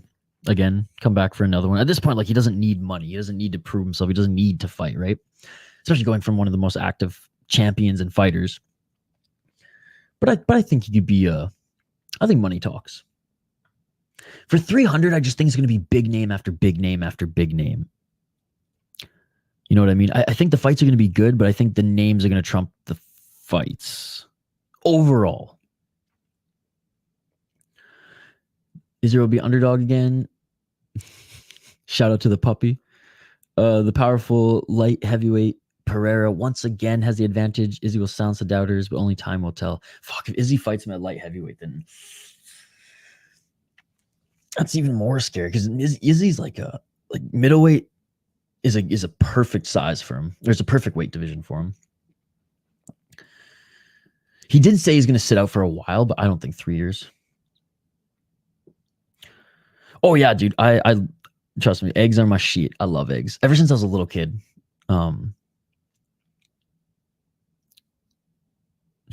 Yeah, no, for sure. Eat enough, like you said, more trust. I did it all with all the good and without fast vegetarian, vegan, all type stuff. Hey, I'll listen to any advice and stuff you give, buddy. It's just hard to, like, because I know at this point I just need to eat more. You know what I mean? And yeah, every now and then I'll have a frozen pizza or something while I'm streaming, just because, like, I gotta eat something on the fly. But for the most part, I'm pretty much like broccoli, protein, or some root vegetable mix that I'll roast. I love turnips too, man. Fuck, man. Roasted turnips, a little bit of fucking butter and dill on top. Oh my god. So I'll eat like 3 fucking turnips and like a half a chicken sometimes. I love turnips. Turnips, rutabagas, Brussels sprouts, broccoli, cauliflower, carrots, and potatoes and yams. That's my root vegetable mix that I roast. Yeah, he said it himself. Again, I think he's gonna be way less. I could see him only fighting 3 times in 3 years, but I think he comes back for 300. Smith's gonna fumble like just about always. Yeah, well, at least he'll use his only 1 week's notice as an excuse now, right? Saying, "Oh, I beat this guy. He's way better than me." That says you didn't believe you had the tools to win, since you believe he's better than you. Well, I don't think that. I mean, you can. So I get where your argument's coming from, but I'll come back and say that, like, you can still think that, like, you're going to win, but you're going up against a challenge. You know what I mean? Fuck, who was it when Rampage fought Vanderlei? He said, "I knew he was better than me, but I knew I could knock him out," right? And Rampage lost twice to Vanderlei. So that's the only example I can think of off the top of my head. But like, you're not wrong. You're not wrong. And I hate that I'm the one here, like, going. I'm like the one in the chat fucking defending Anthony Smith, which, again, like, I have no issues with Smith other than, yeah, he fucking makes too many cringe. I don't even say too many. He makes cringe excuses at times, and they kind of annoy me. But I think his mind and, like, his more so his podcast appearances more than his own podcast, and when he's not trying to, like, you know, hype up his own fights, I think for the most part, like 70% of Smith, maybe 65 to 70%, like, of his interviews and things like that, I really enjoy, and because he's a little bit different than some of these fighters. Like, whether he talks too much at times, his interviews are, like, enjoyable to listen to in at the press conferences and things like that. Or at least there's something a little different. That's why I like Khalil's too, because he's just a weird cat, right? He'll, like, and really think about the question, you know? And then obviously there's, like, the exciting ones, like Sean Strickland. You got to see his press conferences every single time too. But no, I don't know. I get what you're saying. In jail, everything that you're critical of Anthony Smith on, like, except for you saying that he was done after the John Jones hit, because that was factually incorrect. Hey, I'm on your side. I think I'm just more glass half full in this particular comparison or this particular conversation.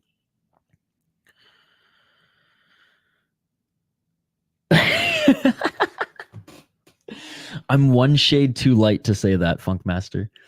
And despite Jelani giving me the pass, I don't think YouTube's gonna allow that. I ain't no iDubbbz to circa 2013.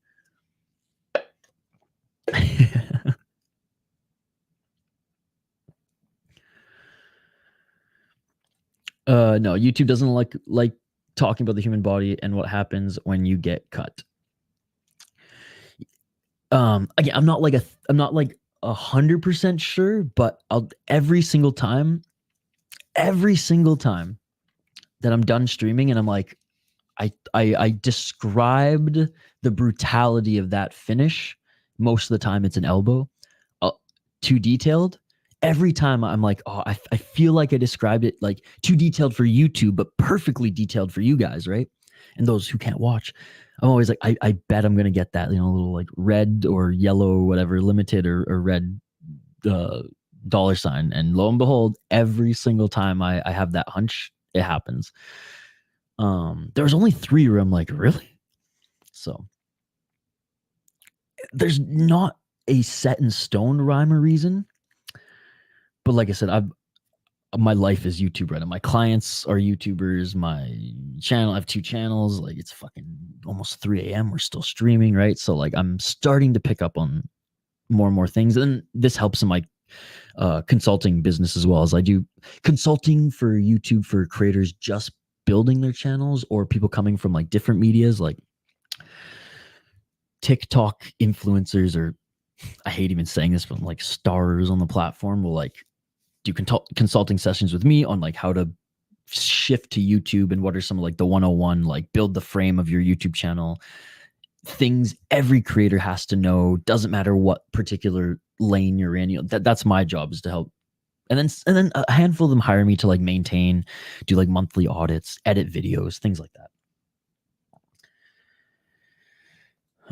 For those who does Izzy fight when he returns, I just don't think he's even going to return in I don't think he returns until the end of 2024, to be perfectly honest. I think he takes most of this year off. So if Hamza gets the title at that point, then I don't think he fights Hamza. But if Hamza doesn't have the title yet, I think that's a fair matchup. Hell yeah, Yoshi.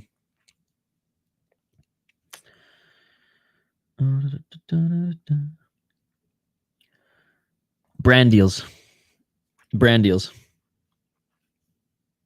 I had a client who was a plastic surgeon, dude. Holy fuck, was it a challenge to get his channel, at least some of his videos monetized, right?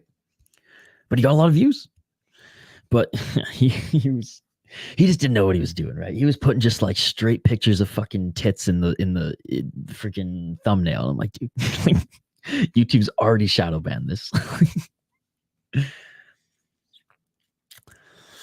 I mean, in fairness, JL, he's already had the easy fights in Bellator. Now he just gets to do it without elbows. It just sucks. It's like, even in Bellator, MVP was such a fun fighter to watch. Even if he was crushing cans, it was going to be such a fun performance from MVP that like you watched him anyways. But now in PFL, like I could give 2 shits about MVP. If Hamza can't finish Izzy in round 1, he will get knocked out. I think Hamza's just going to wrestle fuck him the whole time. I have negative 50 interest in Izzy, end of sentence. I mean, again, I'm taking away all the outside noise. Izzy's a tremendous fighter. Does he have a stinker every now and then? I wouldn't even call it a stinker, just not the best performance. A more reserved performance, yes, especially his last one. But no, for the most part, I mean, I'm not gonna sit here and say like, oh, I followed Izzy before he got to the UFC. But I watched a couple of his fights. I watched him destroy Melvin Gillard. I watched him rip up the regional scene in MMA. And I went back and watched some of his kickboxing stuff. And like as a fighter, man, he's fucking awesome. But yeah, he is an interesting character to say the least. But at least he's consistent, you know, from his early days with the 9/11 comment / joke that didn't hit to shout out to the puppy. Don't ever change, Izzy. Izzy's way better on the feet than Usman or whatever that showing was back at 293. No, agreed. That's why I think Hamzat's just going to wrestle him the whole time. Hamzat doesn't want any of that smoke. Agree UFC 300 is going to be stacked with big names, and hopefully the fights will live up to those matchups. Yeah. I wouldn't mind George humbling the Diaz fan base again. Smoke Diaz at 300. No, I'd rather them grapple. And at this point, it's like I haven't, like, GSP's old. Like he's in his 40s. Like he's not a MMA fighter. He's certainly not a UFC fighter anymore. And he even said like he's trained his body to be more of like an athlete now, and he's doing more like gymnastic stuff and things like that. Crazy plyometrics, and I just don't think his body's in fighting shape. And at 42, 43, like you're going to go through like a year to put your body through that, like MJ style, getting back into the NBA, but like 15 years older than Michael Jordan was at that time when he like jigged his body to get back into basketball shape. And Jordan was still playing a sport. Dude, a little eggnog and rum or some rye. Love that throughout the holiday season. MPP, Michael Pussy Page.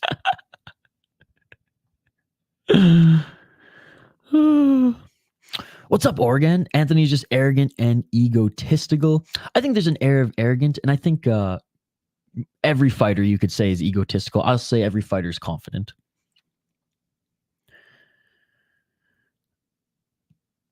And the King outfit I was rocking that he pulled up to talk to me about. Wow, dude.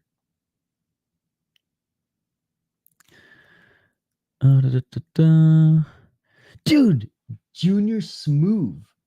Of course I remember your name, dude. How can I forget a name like Junior Smooth?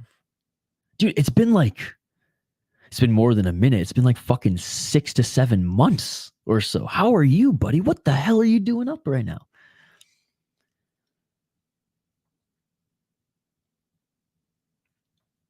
It's okay to have ego and delusion as a fighter, but Smith's like next level with it. Yeah, and again, totally agree. I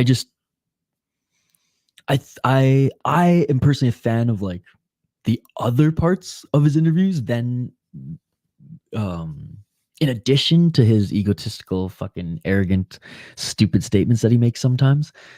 But for the most part, like I said, I think everything else, how well spoken he is, how much of a combat sports junkie he is, like us. Like I love that shit, man. And so again, and it's a personal thing. So for me, like I loved listening to him on the Rampage podcast yesterday. I loved it. I thought it was awesome. But there were some, typical Anthony Smith arrogant lines in there too. But overall, I think just it trumped the good trumped the bad. And again, I'm a glass half full kind of guy.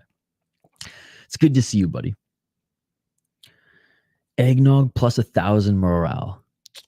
Yeah, eggnog is again one of those things that I feel so shitty after drinking. That's why I got to put a little bit of liquor in there, because if I'm gonna drink eggnog, which is gonna destroy my stomach, I might as well throw a little rye in there too. Aljo, the bantamweight goat. Craig Smith just tries too hard to manufacture beef and how he will dominate and hurt his opponents. He scrapped out the past few fights. Walker bullied him. Uncle Ev toyed with him. Span had no IQ. I've had enough pussy hurt. Sorry. Fair enough, dude. Fair enough. Taira, Steve Garcia, Jung Young Park, Lionheart, Song Yadong. What do you think? I think Lionheart will be the only one to burn you in that. I think Taira could win. Garcia. I think Jung Young Park could win. Song Yadong, I think is gonna. I think Lionheart's the only one I'd be concerned of in that one. But Lionheart's gonna be the one that makes you the most money. Or I guess no, Lionheart's odds aren't even as crazy as Hernandez. Honestly, replace Lionheart with Oh no, but you have Yadong in this one. I was gonna say replace Lionheart with Hernandez and find another one for Yadong. Because there's way more value on Hernandez winning than Lionheart. And I think Hernandez could actually has a better chance of winning than Lionheart. I think Shavkat beats Hamza at 170 or 185. Yeah, unfortunately, Hamzat's not fighting at 170 while Daddy Dana is still running the UFC.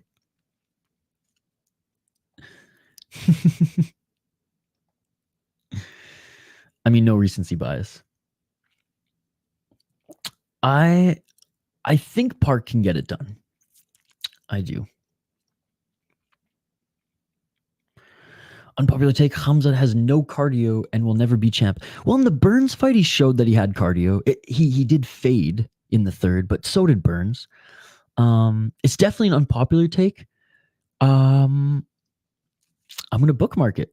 And so if that happens, 2 years down the road, I'm going to have this. I'm going to be, dude, Oregon told us. Or Oregon was the voice of reason here. I think in the middleweight division, Oregon, he can be champ because the middleweight division is bad. It's not as bad as the UFC's heavyweight division, but it is bad. It is one of the worst divisions in the UFC right now.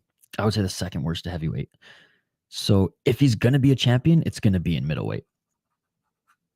Yeah.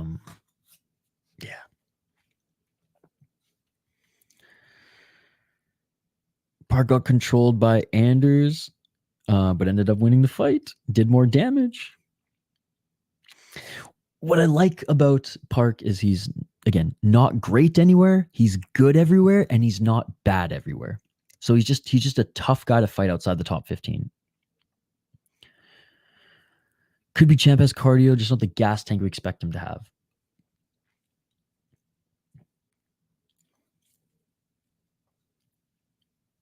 I'm pretty fucking far in the chat, apparently.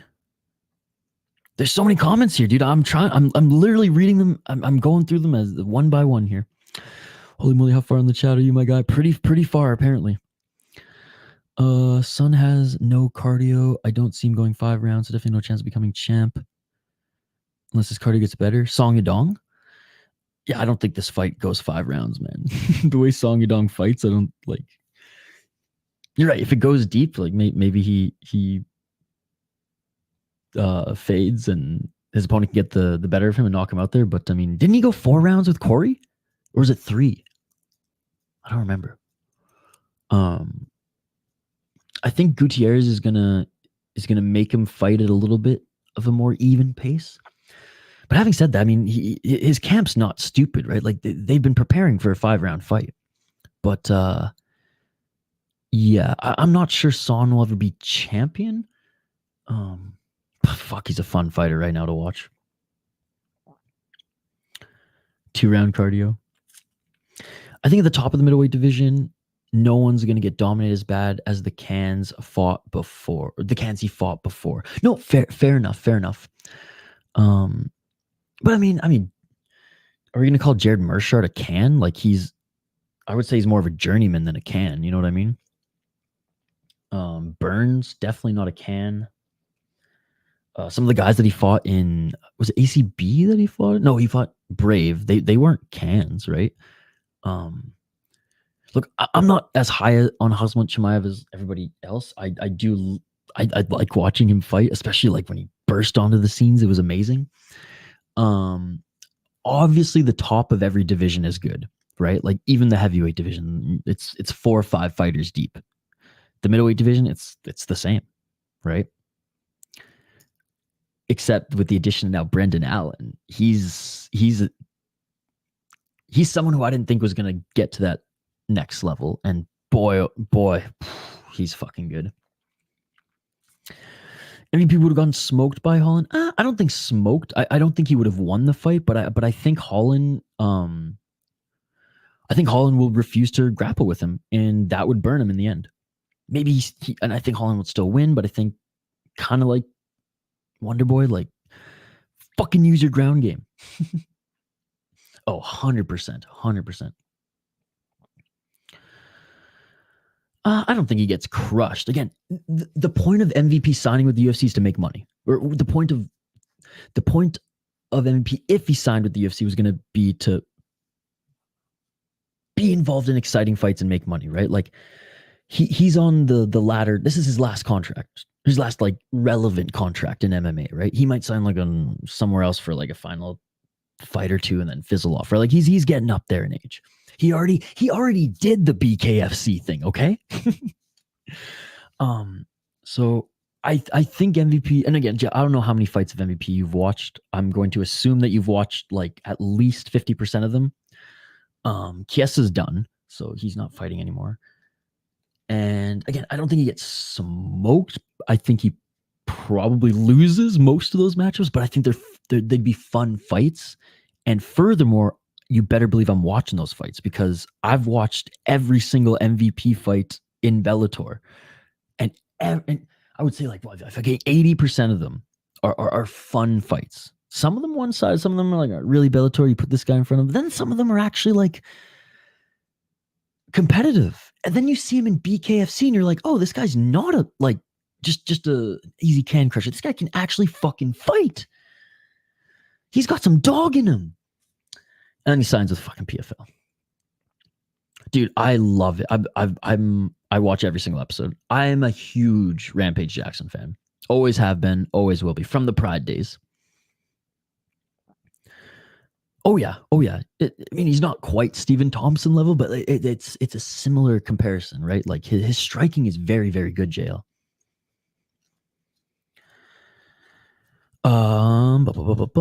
See, I disagree. Wholeheartedly disagree. You're saying kill, man. You're saying kill. Like, does MVP win every single one of those fights? No. To suggest he gets killed, Bilal's not killing him. Bilal's going to sit on him. Colby's not killing him. Colby's going to fucking hold him up against the fence and land some punches to his body. Usman will probably just take him to the ground, and that will be the most boring fight that we ever see. And I'll probably fall asleep 5 minutes in, to be perfectly honest. Shavkat would destroy him. Wonderboy and him would be perfect. And I think that would be a back and forth fight. I have no idea who wins that one. Brady would sit on him and probably submit him. Burns would probably submit him too. Leon would outstrike him. Shit, man, Leon might even get a takedown and submit him too if he wanted to. I think Leon would. I mean, and you know, Colby could probably, I don't necessarily submit, but probably take him down and just. But the thing about Colby like doesn't necessarily go to the ground to set up ground. But Colby's like, he wins because he out fucking works you. JDM I think would be a really good fight. I don't think JDM kills him either. I think that one would be a good fight. So I think he could beat Wonderboy. He could beat JDM. He could beat Bilal or Brady if they don't wrestle. Colby and Usman, the wrestling is just too much. Burns is too well-rounded. Same with Edwards. I called the MVP, didn't like that Holland fight that the UFC tried to make him fight instead of one of the top fives like he wanted. Shows why he was at the PFL card last night checking out the competition. Oh, it makes me so sad. So sad. Not even that he didn't fight in, like, not even that he didn't sign in the UFC. I'm sad that he went to the PFL. Taira fights Hernandez. Again, J Smooth, don't let the betting odds sway your opinion, buddy. Again, I picked Taira to win. Go check the tape. I did a pretty good explanation if I do say so myself.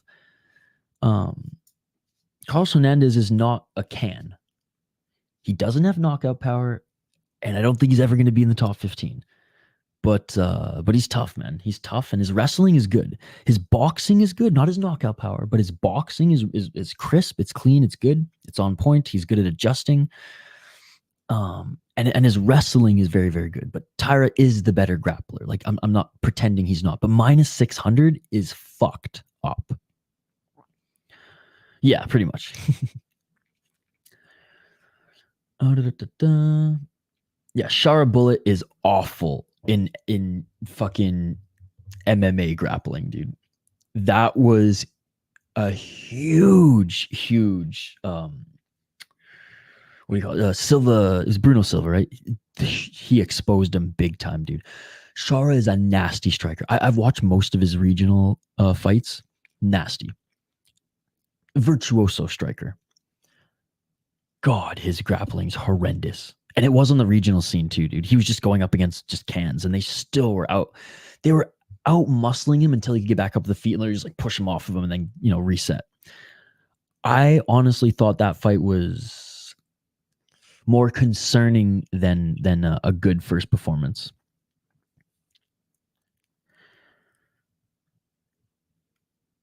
Ikram's taking the belt.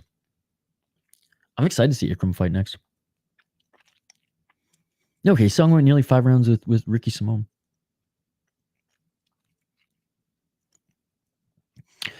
Gutierrez looked okay in his last fight.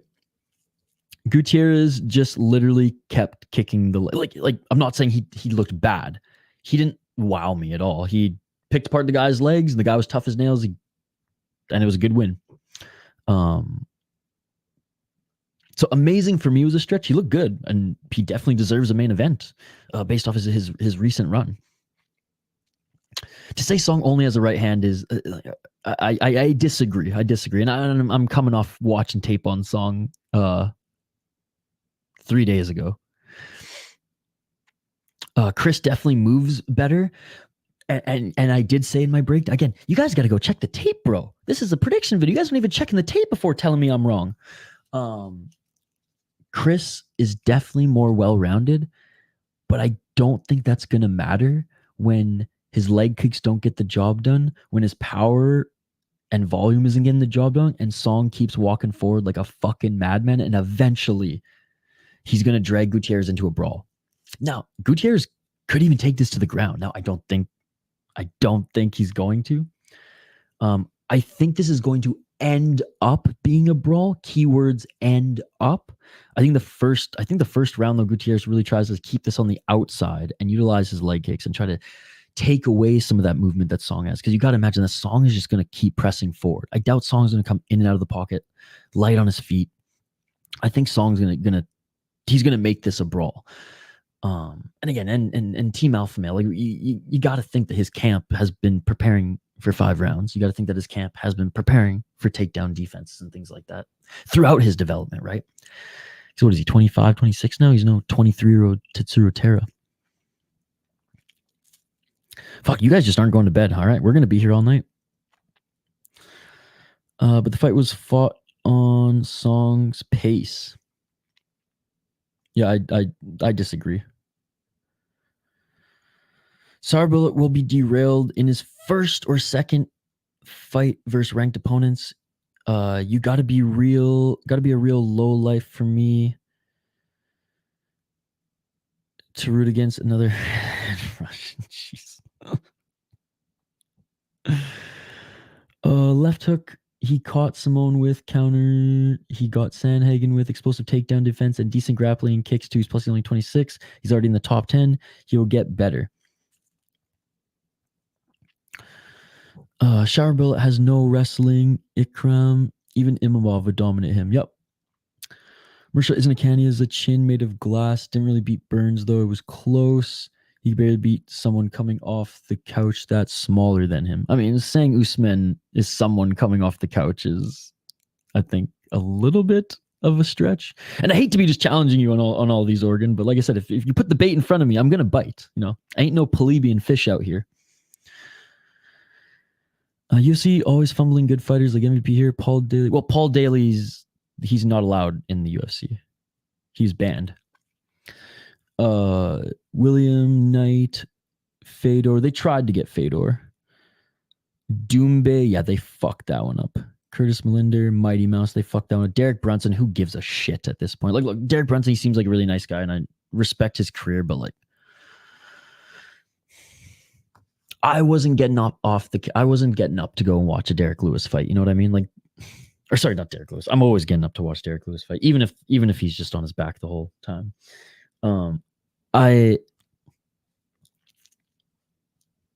Blonde Brunson, his first wave, it was fun to watch, but he just keeps getting outclassed. Shit, man, he even got rocked by an overweight Ray Cooper III in the opening frame. Eblin, God, I hope the UFC snag him. They got over him. Cyborg, I mean, that was a relationship thing. Northcutt was a weird one. Because he still was like he's only 26, 27, right? He's gonna get a win against Shineoki.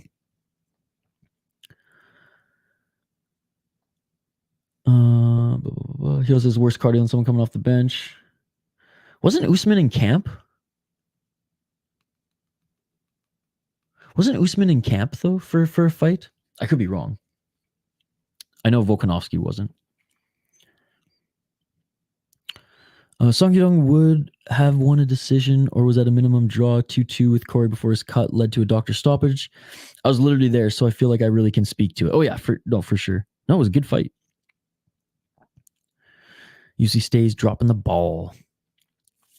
I mean, even if MVP lost, UC could have done a huge fight in London. That would do massive. That's the thing. For me, it doesn't matter win or lose. You just have to put him in big fights because like his name is going to carry him at this point. Bilal ground and pound TKO MVP. He would ground him. He would ground him. That's for sure. Wonderboy whoops MVP like it's nothing. Again, disagree. I think Wonderboy definitely could. Again, I think definitely he could beat him. You guys saying that? You guys saying like whoop, kill, blah blah blah. Come on, guys. You watch MMA. You watch the same sport as I do. You watch these same fighters.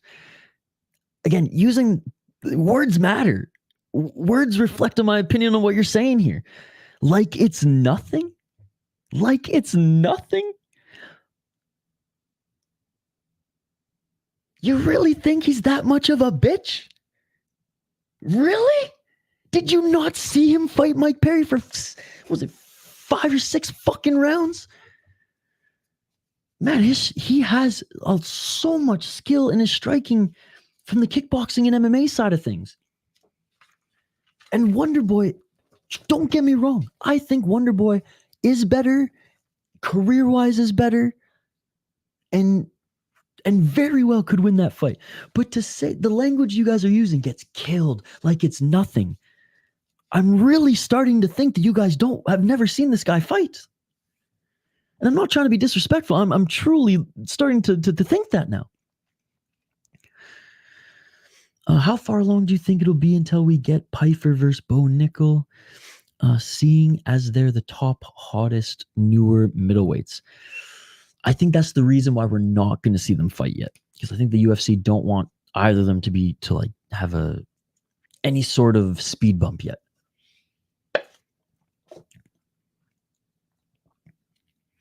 Again, I don't know how many times I say it, like rewind the tape, like especially even just 5 minutes ago, I answered a question with JL. He listed a bunch of guys, and I feel like I very fairly went through breaking them down, and I literally said, and I'm gonna say it again, rewind the tape. I said all those guys could beat MVP. Not all of them could kill him, and I went through the ones that I truly believe, based on watching both of those fighters that were listed, that he has a chance of winning. Fuck, it's 3 a.m. Oh my goodness.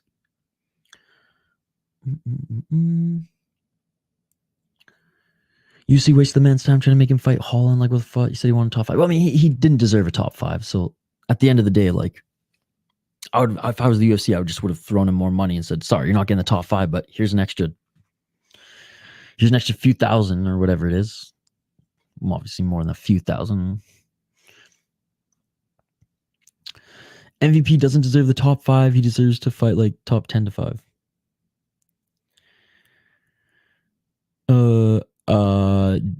False. Wait, what did Sean Brady not do in his only loss? Oh, yes. Wrestle. I'm just not super high on Sean Brady, that's all. I mean, you're right. Sean Brady probably could just out-wrestle him. But what did I say? Didn't I say that? I said Sean Brady was going to lay on him. Yeah, he could beat Sean Brady if he doesn't wrestle. But I said Sean Brady's probably just going to lay on him. Look, again, I'm not trying to go at you and say that like I'm the biggest MVP fan and try to like prop him up right now. I'm calling you guys out on being too low on him and not giving him any sort of flowers. And again, it's starting to make me think like you guys have never watched him fight.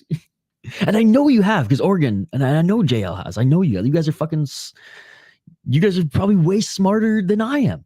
Actually, I know you guys are way smarter than I am. But in this case, you know, let your hatred for MVP, put it aside. Like I tell JL all the time, look at some stuff without bias.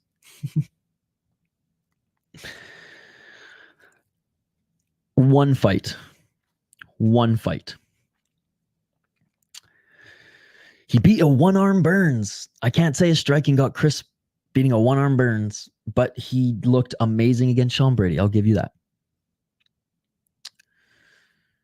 I was thinking it was 3-1 Sanhagen.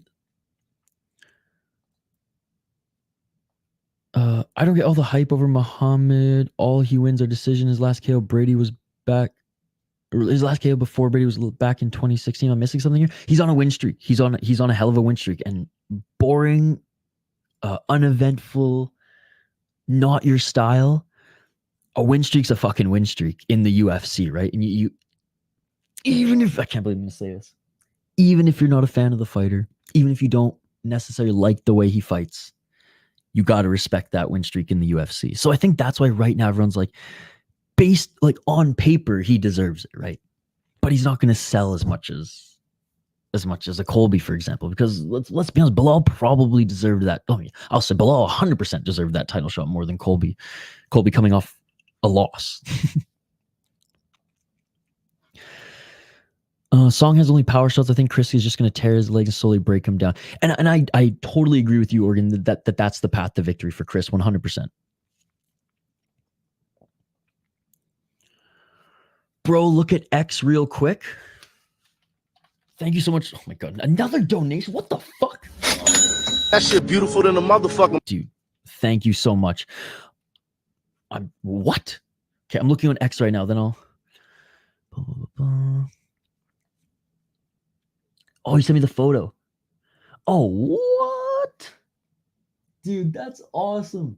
Holy shit. Oh my God. You look like a really good friend of mine. It's actually it's crazy. You look like a friend of mine.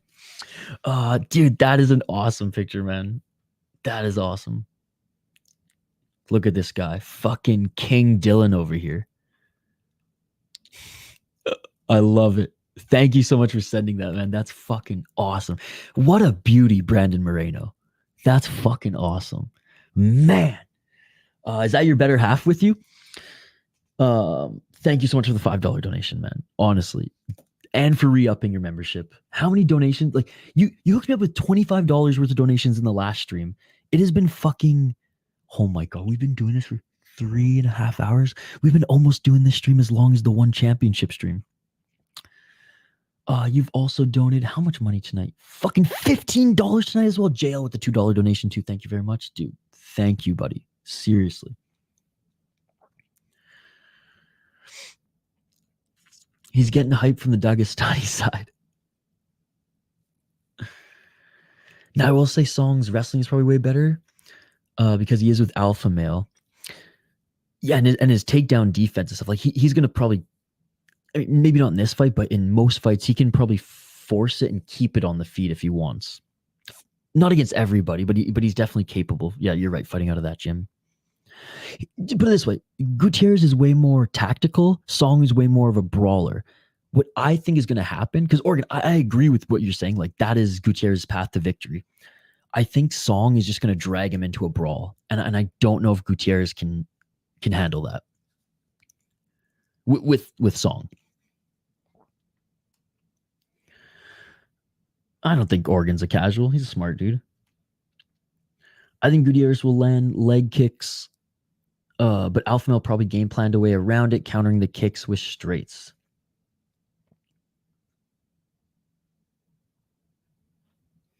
No, and he was winging power. I just don't think that's the only thing in his arsenal. I think that's what's got him here and brawling, right? And hey, I'm not gonna complain because they're fun fights to watch. I keep trying to like get through these comments. I think this is a never-ending. I think this is a never-ending task here.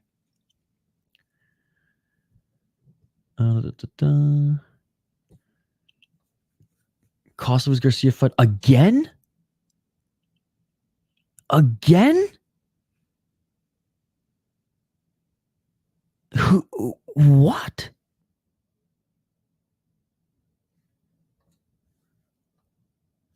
Oh my god. I can't believe it. So who missed weight this time?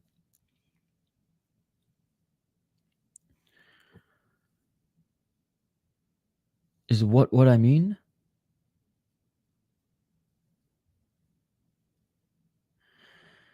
The X thing? Whoop, kill, win are used interchangeably, and it confuses me because they're all different words with different meanings. Ian Gary thinks whoop means CB. Kill, again, in for me using it, talking about MMA means like what that regional fighter did to that guy on our last top 5 regional fights of the week in Fury. I killed that guy. I freaking killed that guy. Landed that fucking knee to send him to the Shadow Realm. And then dominated him prior to that. So, yeah.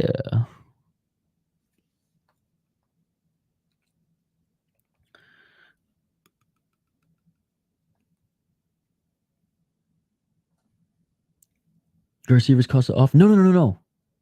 No. The X thing was he literally sent me a picture of him and with Brandon Moreno. No. The X thing was he sent me a picture with him and Brandon Moreno. Yeah, no, I think, look, I don't think Oregon's doing anything wrong here, guys. Good conversation. Oregon's been pretty respectful, I think. More respectful than some of our chat earlier today.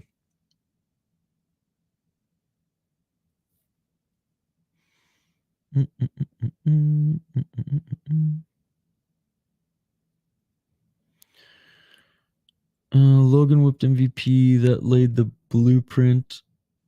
Storley is an ace in wrestling, top 3 in the world, but MVP is not UFC caliber. I think he's UFC caliber. Well, I think he was. I don't know if he is right now because he's getting long in the tooth. But yeah, Logan Storley is fucking more boring to watch than Bilal, dude. I would rather watch a Bilal fight than Logan Storley. Good fighter. His game plan is I'm just going to pressure you, land a couple shots here. And Saul D'Amato is reffing, so he's obviously going to give me a 10-8 every round that I lay on you. And maybe even just like hump you a bit too. No, I don't want to disrespect Logan Storley. He's a damn good fighter. It's just not my style. And it's quite frankly, I'd rather watch Bilal. So yeah. And in that case, JL, like I'm blaming the matchmakers more than MVP or Logan Storley. I'm not going to rip on either of them. When you put Storley and MVP together, I don't care if it's a title fight or not. I'd rather not see a title fight. Oh, man. And Brunson was winning, bro. He was 5-1 again ever since that Izzy loss. Anyone on the streak, but no title shot from the UFC. No, that's what I'm saying. In that run, I liked Brunson, but his last 3 fights, or 2 or 3 fights in the UFC have been like, meh. Oh, what's my X? It is at VI Sports Talk. Yeah, guys, follow me on Twitter. This is basically a hangout stream over predictions. Yeah, it was a prediction stream. Now it's just a hangout stream.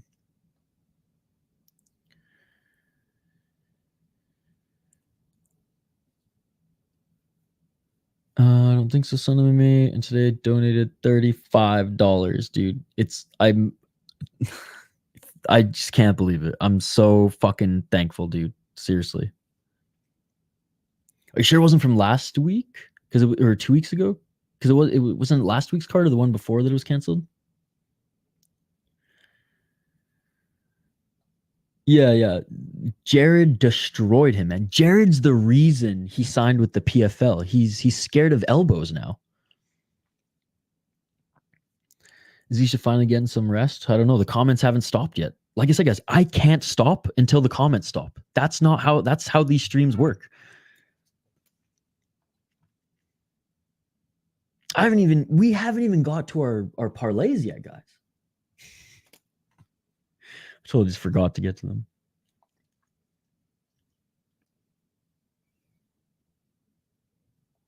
And they cut Brunson when he was on a 5-win streak, like he did with Curtis Millender, who put on exciting fights.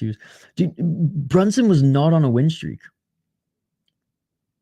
And William Knight sucks. William Knight is horrendous. William Knight is a disgrace, dude, to the heavyweight division. He stands there and lets his legs get kicked. Didn't he lose in CES too?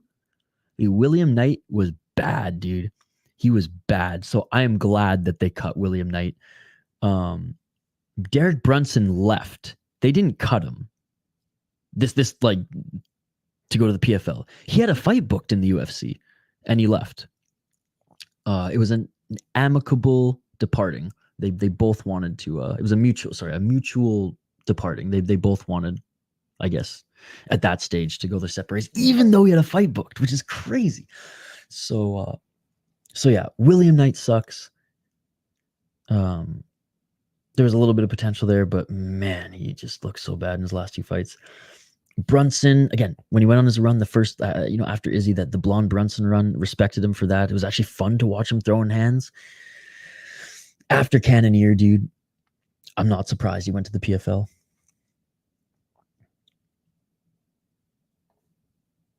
Brunson wasn't going anywhere. He lost to Drickus, got schooled by Izzy, knocked out by Robert. Dude, the elbows, that was one of the nastiest beatings I've seen in a while. Those elbows from Jared Cannonier, man.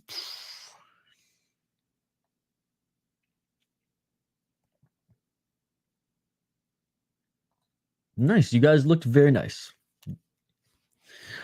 A king indeed, man. Is she a full Persian? Or was she born in Iran? Now, I'm just curious. Because like I said, Dylan, we're basically cousins now. Just because you're dating a Persian girl.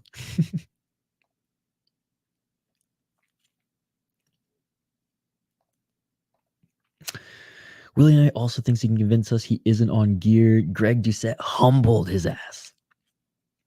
Bilal, remember the decisions. You really mean that? You'd rather watch Bilal? That is awesome. Yeah, over Logan Storley.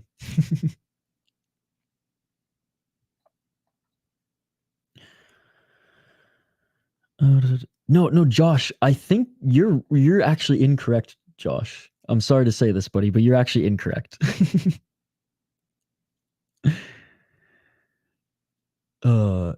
Jared Cannonier was literally like, what, a year and a half ago?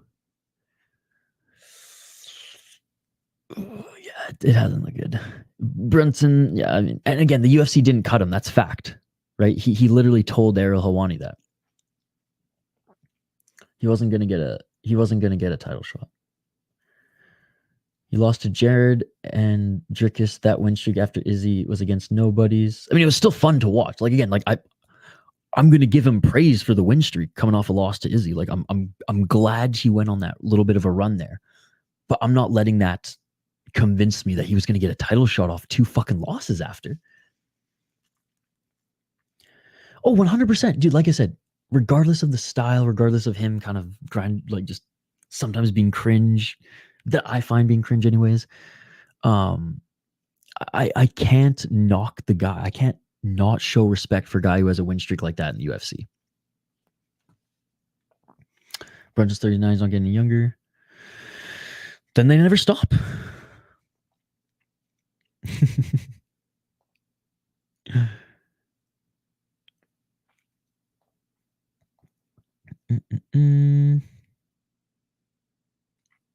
AJ got knocked the fuck out. William Knight has no cardio and literally had the most boring fights on the planet. I'd rather watch paint dry, dude. Yeah. And he got beaten CES after being cut by the UFC. What a joke. UC predictions: McGregor versus Chandler, Gaethje Holloway, or Holloway versus Sterling. Oh, Usman versus Whitaker. I like that. Miller versus Felder. Grasso Shevchenko. Poirier versus whoever Poirier wants. Because that's how it seems to go. But he deserves to be on the card. I like that. I like those matchups. That's good. Dude, one was nuts. 90% finish rate in the fight that went the distance was an absolute war. How's it going, AJ? Good to see you. Robert needs to fight contenders, not welterweights.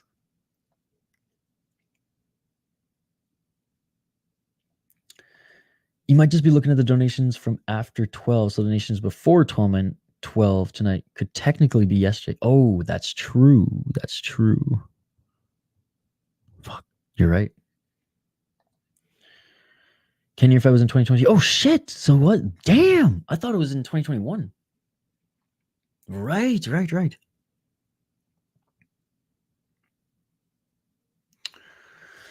Yeah, my girlfriend is full Persian. She was from Isfahan. Dude, what? That's crazy. That's so crazy. I'm pretty sure my dad's close to Isfahan. I'm looking on a map quickly here. I could be totally wrong here. Oh, no. She's a little bit more north.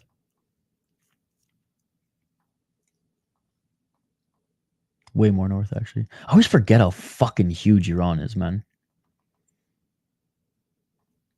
Oh yeah, she's smack dab was smack dab in the middle. So my dad was from a little hippie surf town right on the border of now on the border of Iraq. So like he said that if he went back, which he never went back, he left at 18 and never went back. He escaped in 79 though, the revolution. He said if he went back today, his town was completely destroyed in the war, that they rebuilt the whole town. So he couldn't even on a map, he says he has no idea, like on Google Maps, he has no idea what anything is, which is kind of sad.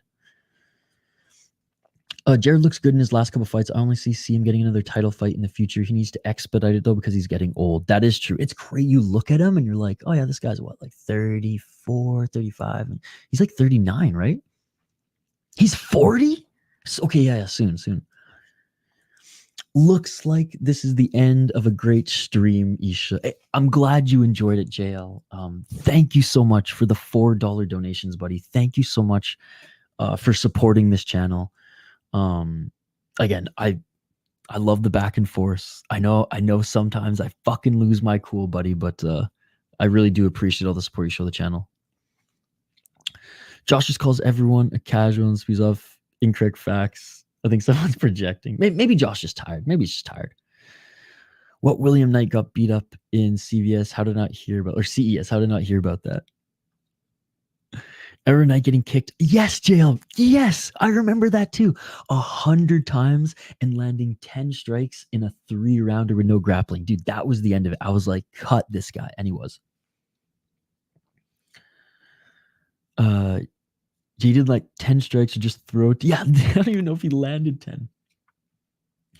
Dude, it looked fixed, but that's just Knight, man.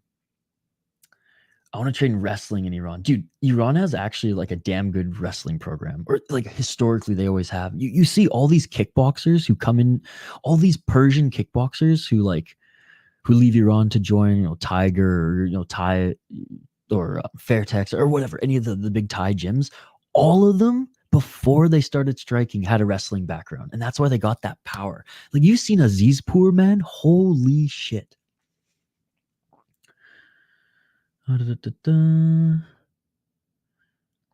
Mental block. Bro didn't attempt anything at all, dude. Yeah, that wasn't a mental block. What's up, Ice Viking late night gang? What's up from Vancouver?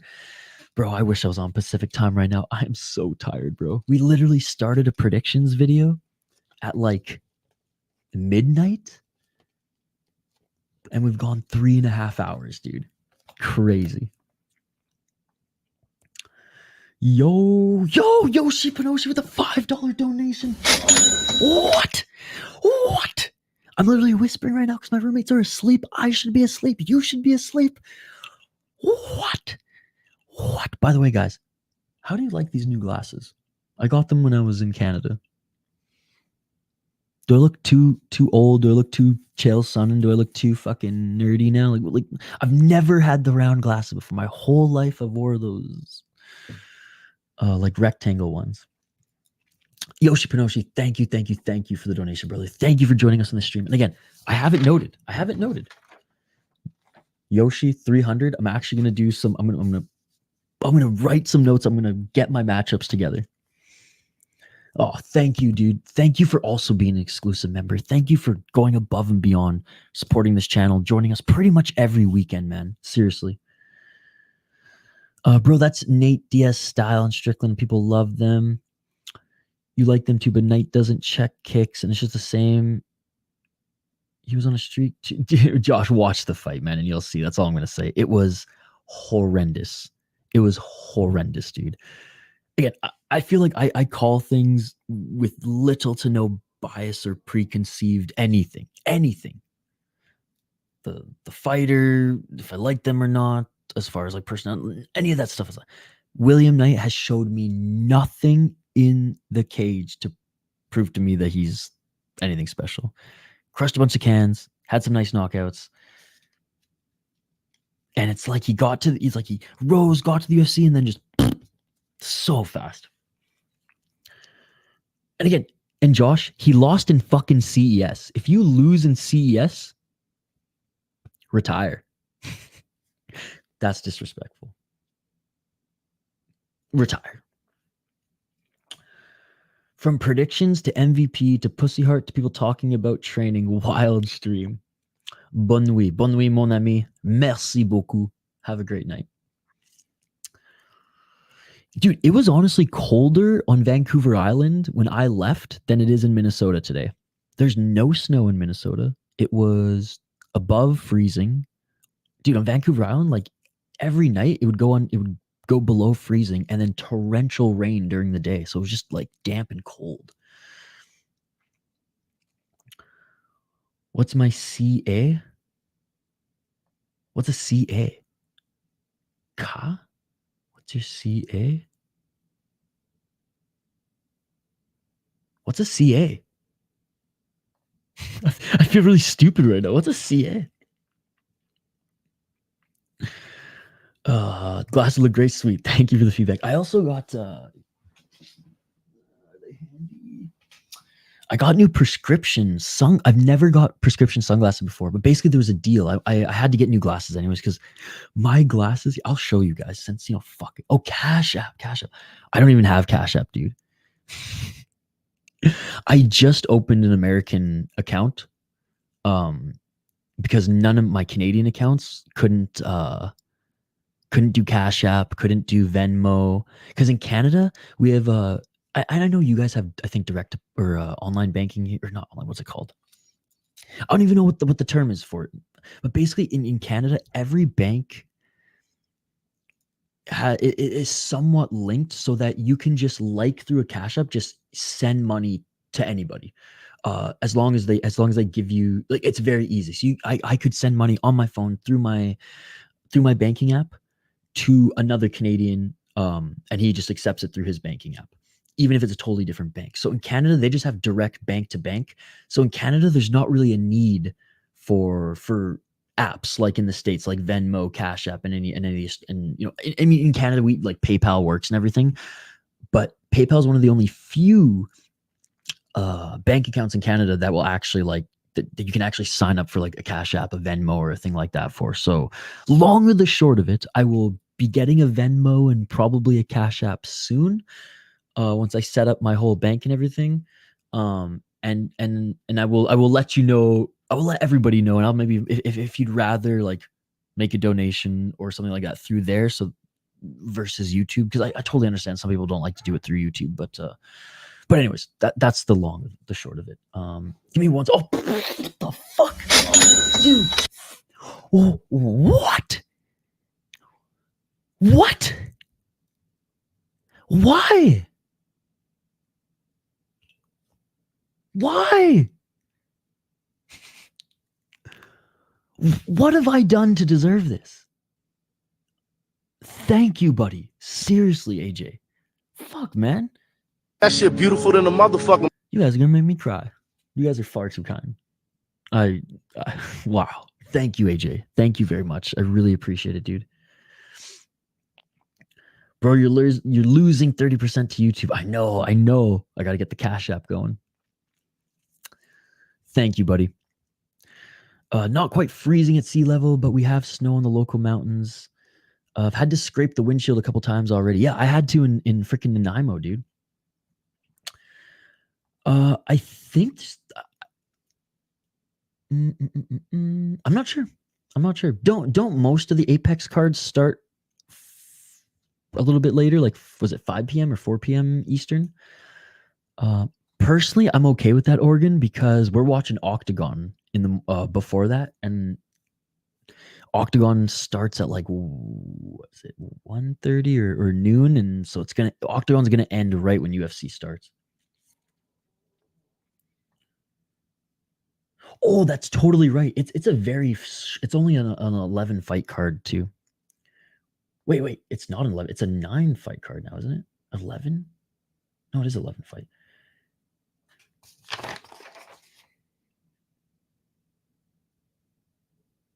Oh my God.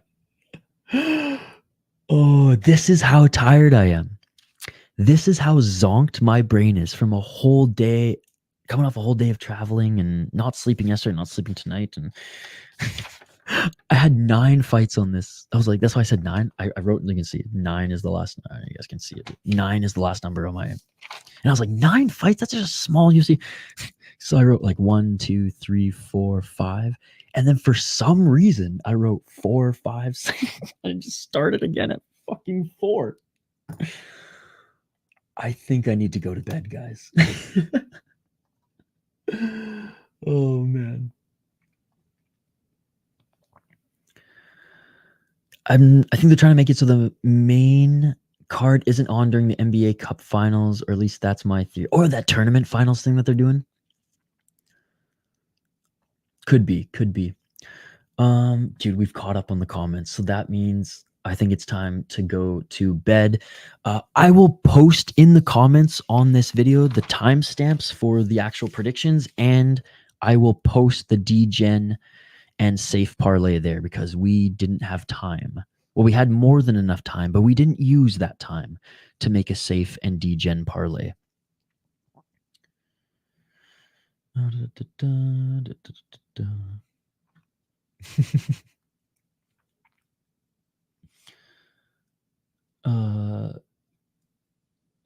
Okay, fine, Josh.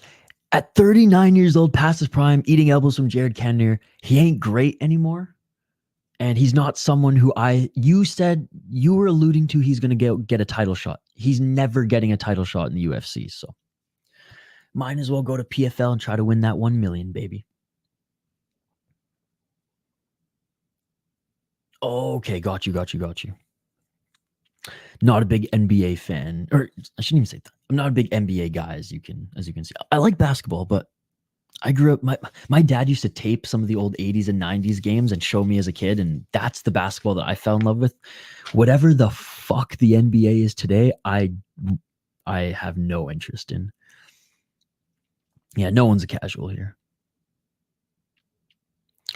I think most of everyone here is not a casual and watches some sort of regional MMA scene on top of the major brands. I think so too. I think there's a few, like, mostly just UFC guys, but I think there's a lot of people who have started watching regionals upon like finding this channel and being like, oh, you do more than just UFC, Bellator. Let's see some of these other ones. Yeah, of course. All right, guys, that's gonna do it. Furious is king. I will eat crow. Early 2022, it fucking sucked. Early 2023, it sucked. But I will say the last 4 months of 2023, Fury Challenger Series and Fury FC has made a hell of a comeback and put together amazing cards. That is it, ladies and gentlemen. Like and subscribe, and I'll see you on the next one. This was a lot of fun. Let me know in the comments if you want us just to do general streams like this, where we just shoot the breeze for 3 fucking hours and talk more than just UFC predictions. Let me know in the comments if you dug this. Let me know in the comments if you want to see more of these. Let me know in the comments if you want this to be separate from the predictions video. I don't know. I'm going to bed. It's 3:40 a.m. Good night, ladies and gentlemen. Thank you, thank you, thank you one last time to everybody who donated tonight. Dylan, for like over $40 in the last 6 hours, I think. I don't know. It's up there. Thank you, brother. Thank you, thank you, thank you. Really appreciate it. Dylan, I'm glad you're just still here, man. I didn't want to see you go earlier. And it had nothing, and I said in my message, it had nothing to do with donations. And Yoshi, thank you so much. AJ, thank you so much. JL, thank you so much.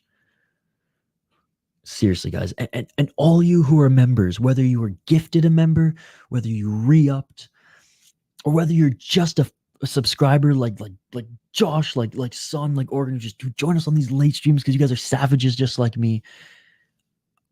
I know sometimes I get a little fired up on the streams. I'm passionate. I know sometimes you guys, you know what makes me tick, and it works. But at the end of the day, I hope you all know that I fucking love every single one of you. I love the community that we're building here, and I cannot wait for a great freaking day of fights tomorrow, ladies and gentlemen. So thank you to everyone who donated. Seriously, you guys are helping me out so much more than you know. Seriously. So thank you, thank you, thank you. I never asked for donations. I never asked for you guys to become members. I always just say, if you want to go above and beyond and support this channel, I'm going to fucking give you as many shout outs as I can. And I'm going to say thank you, thank you, thank you times 1,000. So thank you, AJ. Thank you to everybody. And Oregon, Josh, sorry I have to cut your guys' little sparring match right now, but I really got to go to bed. I appreciate you all, and I hope to see you all here tomorrow. Last couple comments. I hit a plus 240 bet on Wesley, Maya in PFL, and Kakarov, the guy straight up got Goku's name, KO, plus 175. Haven't even watched the fight yet. I was working, bro. That shit beautiful than a motherfucker. Let's go, baby. I lost on my internet connection all day, so I didn't watch the fights either. Peace and love, bro. Thank you. Hey, Oregon, again, I know we went back and forth in conversation too. That's what it's about, man. That's what it's about, and I appreciate the unpopular opinions, because that's what gets these conversations going. I swear you added 30 minutes to the stream, and I thank you for it.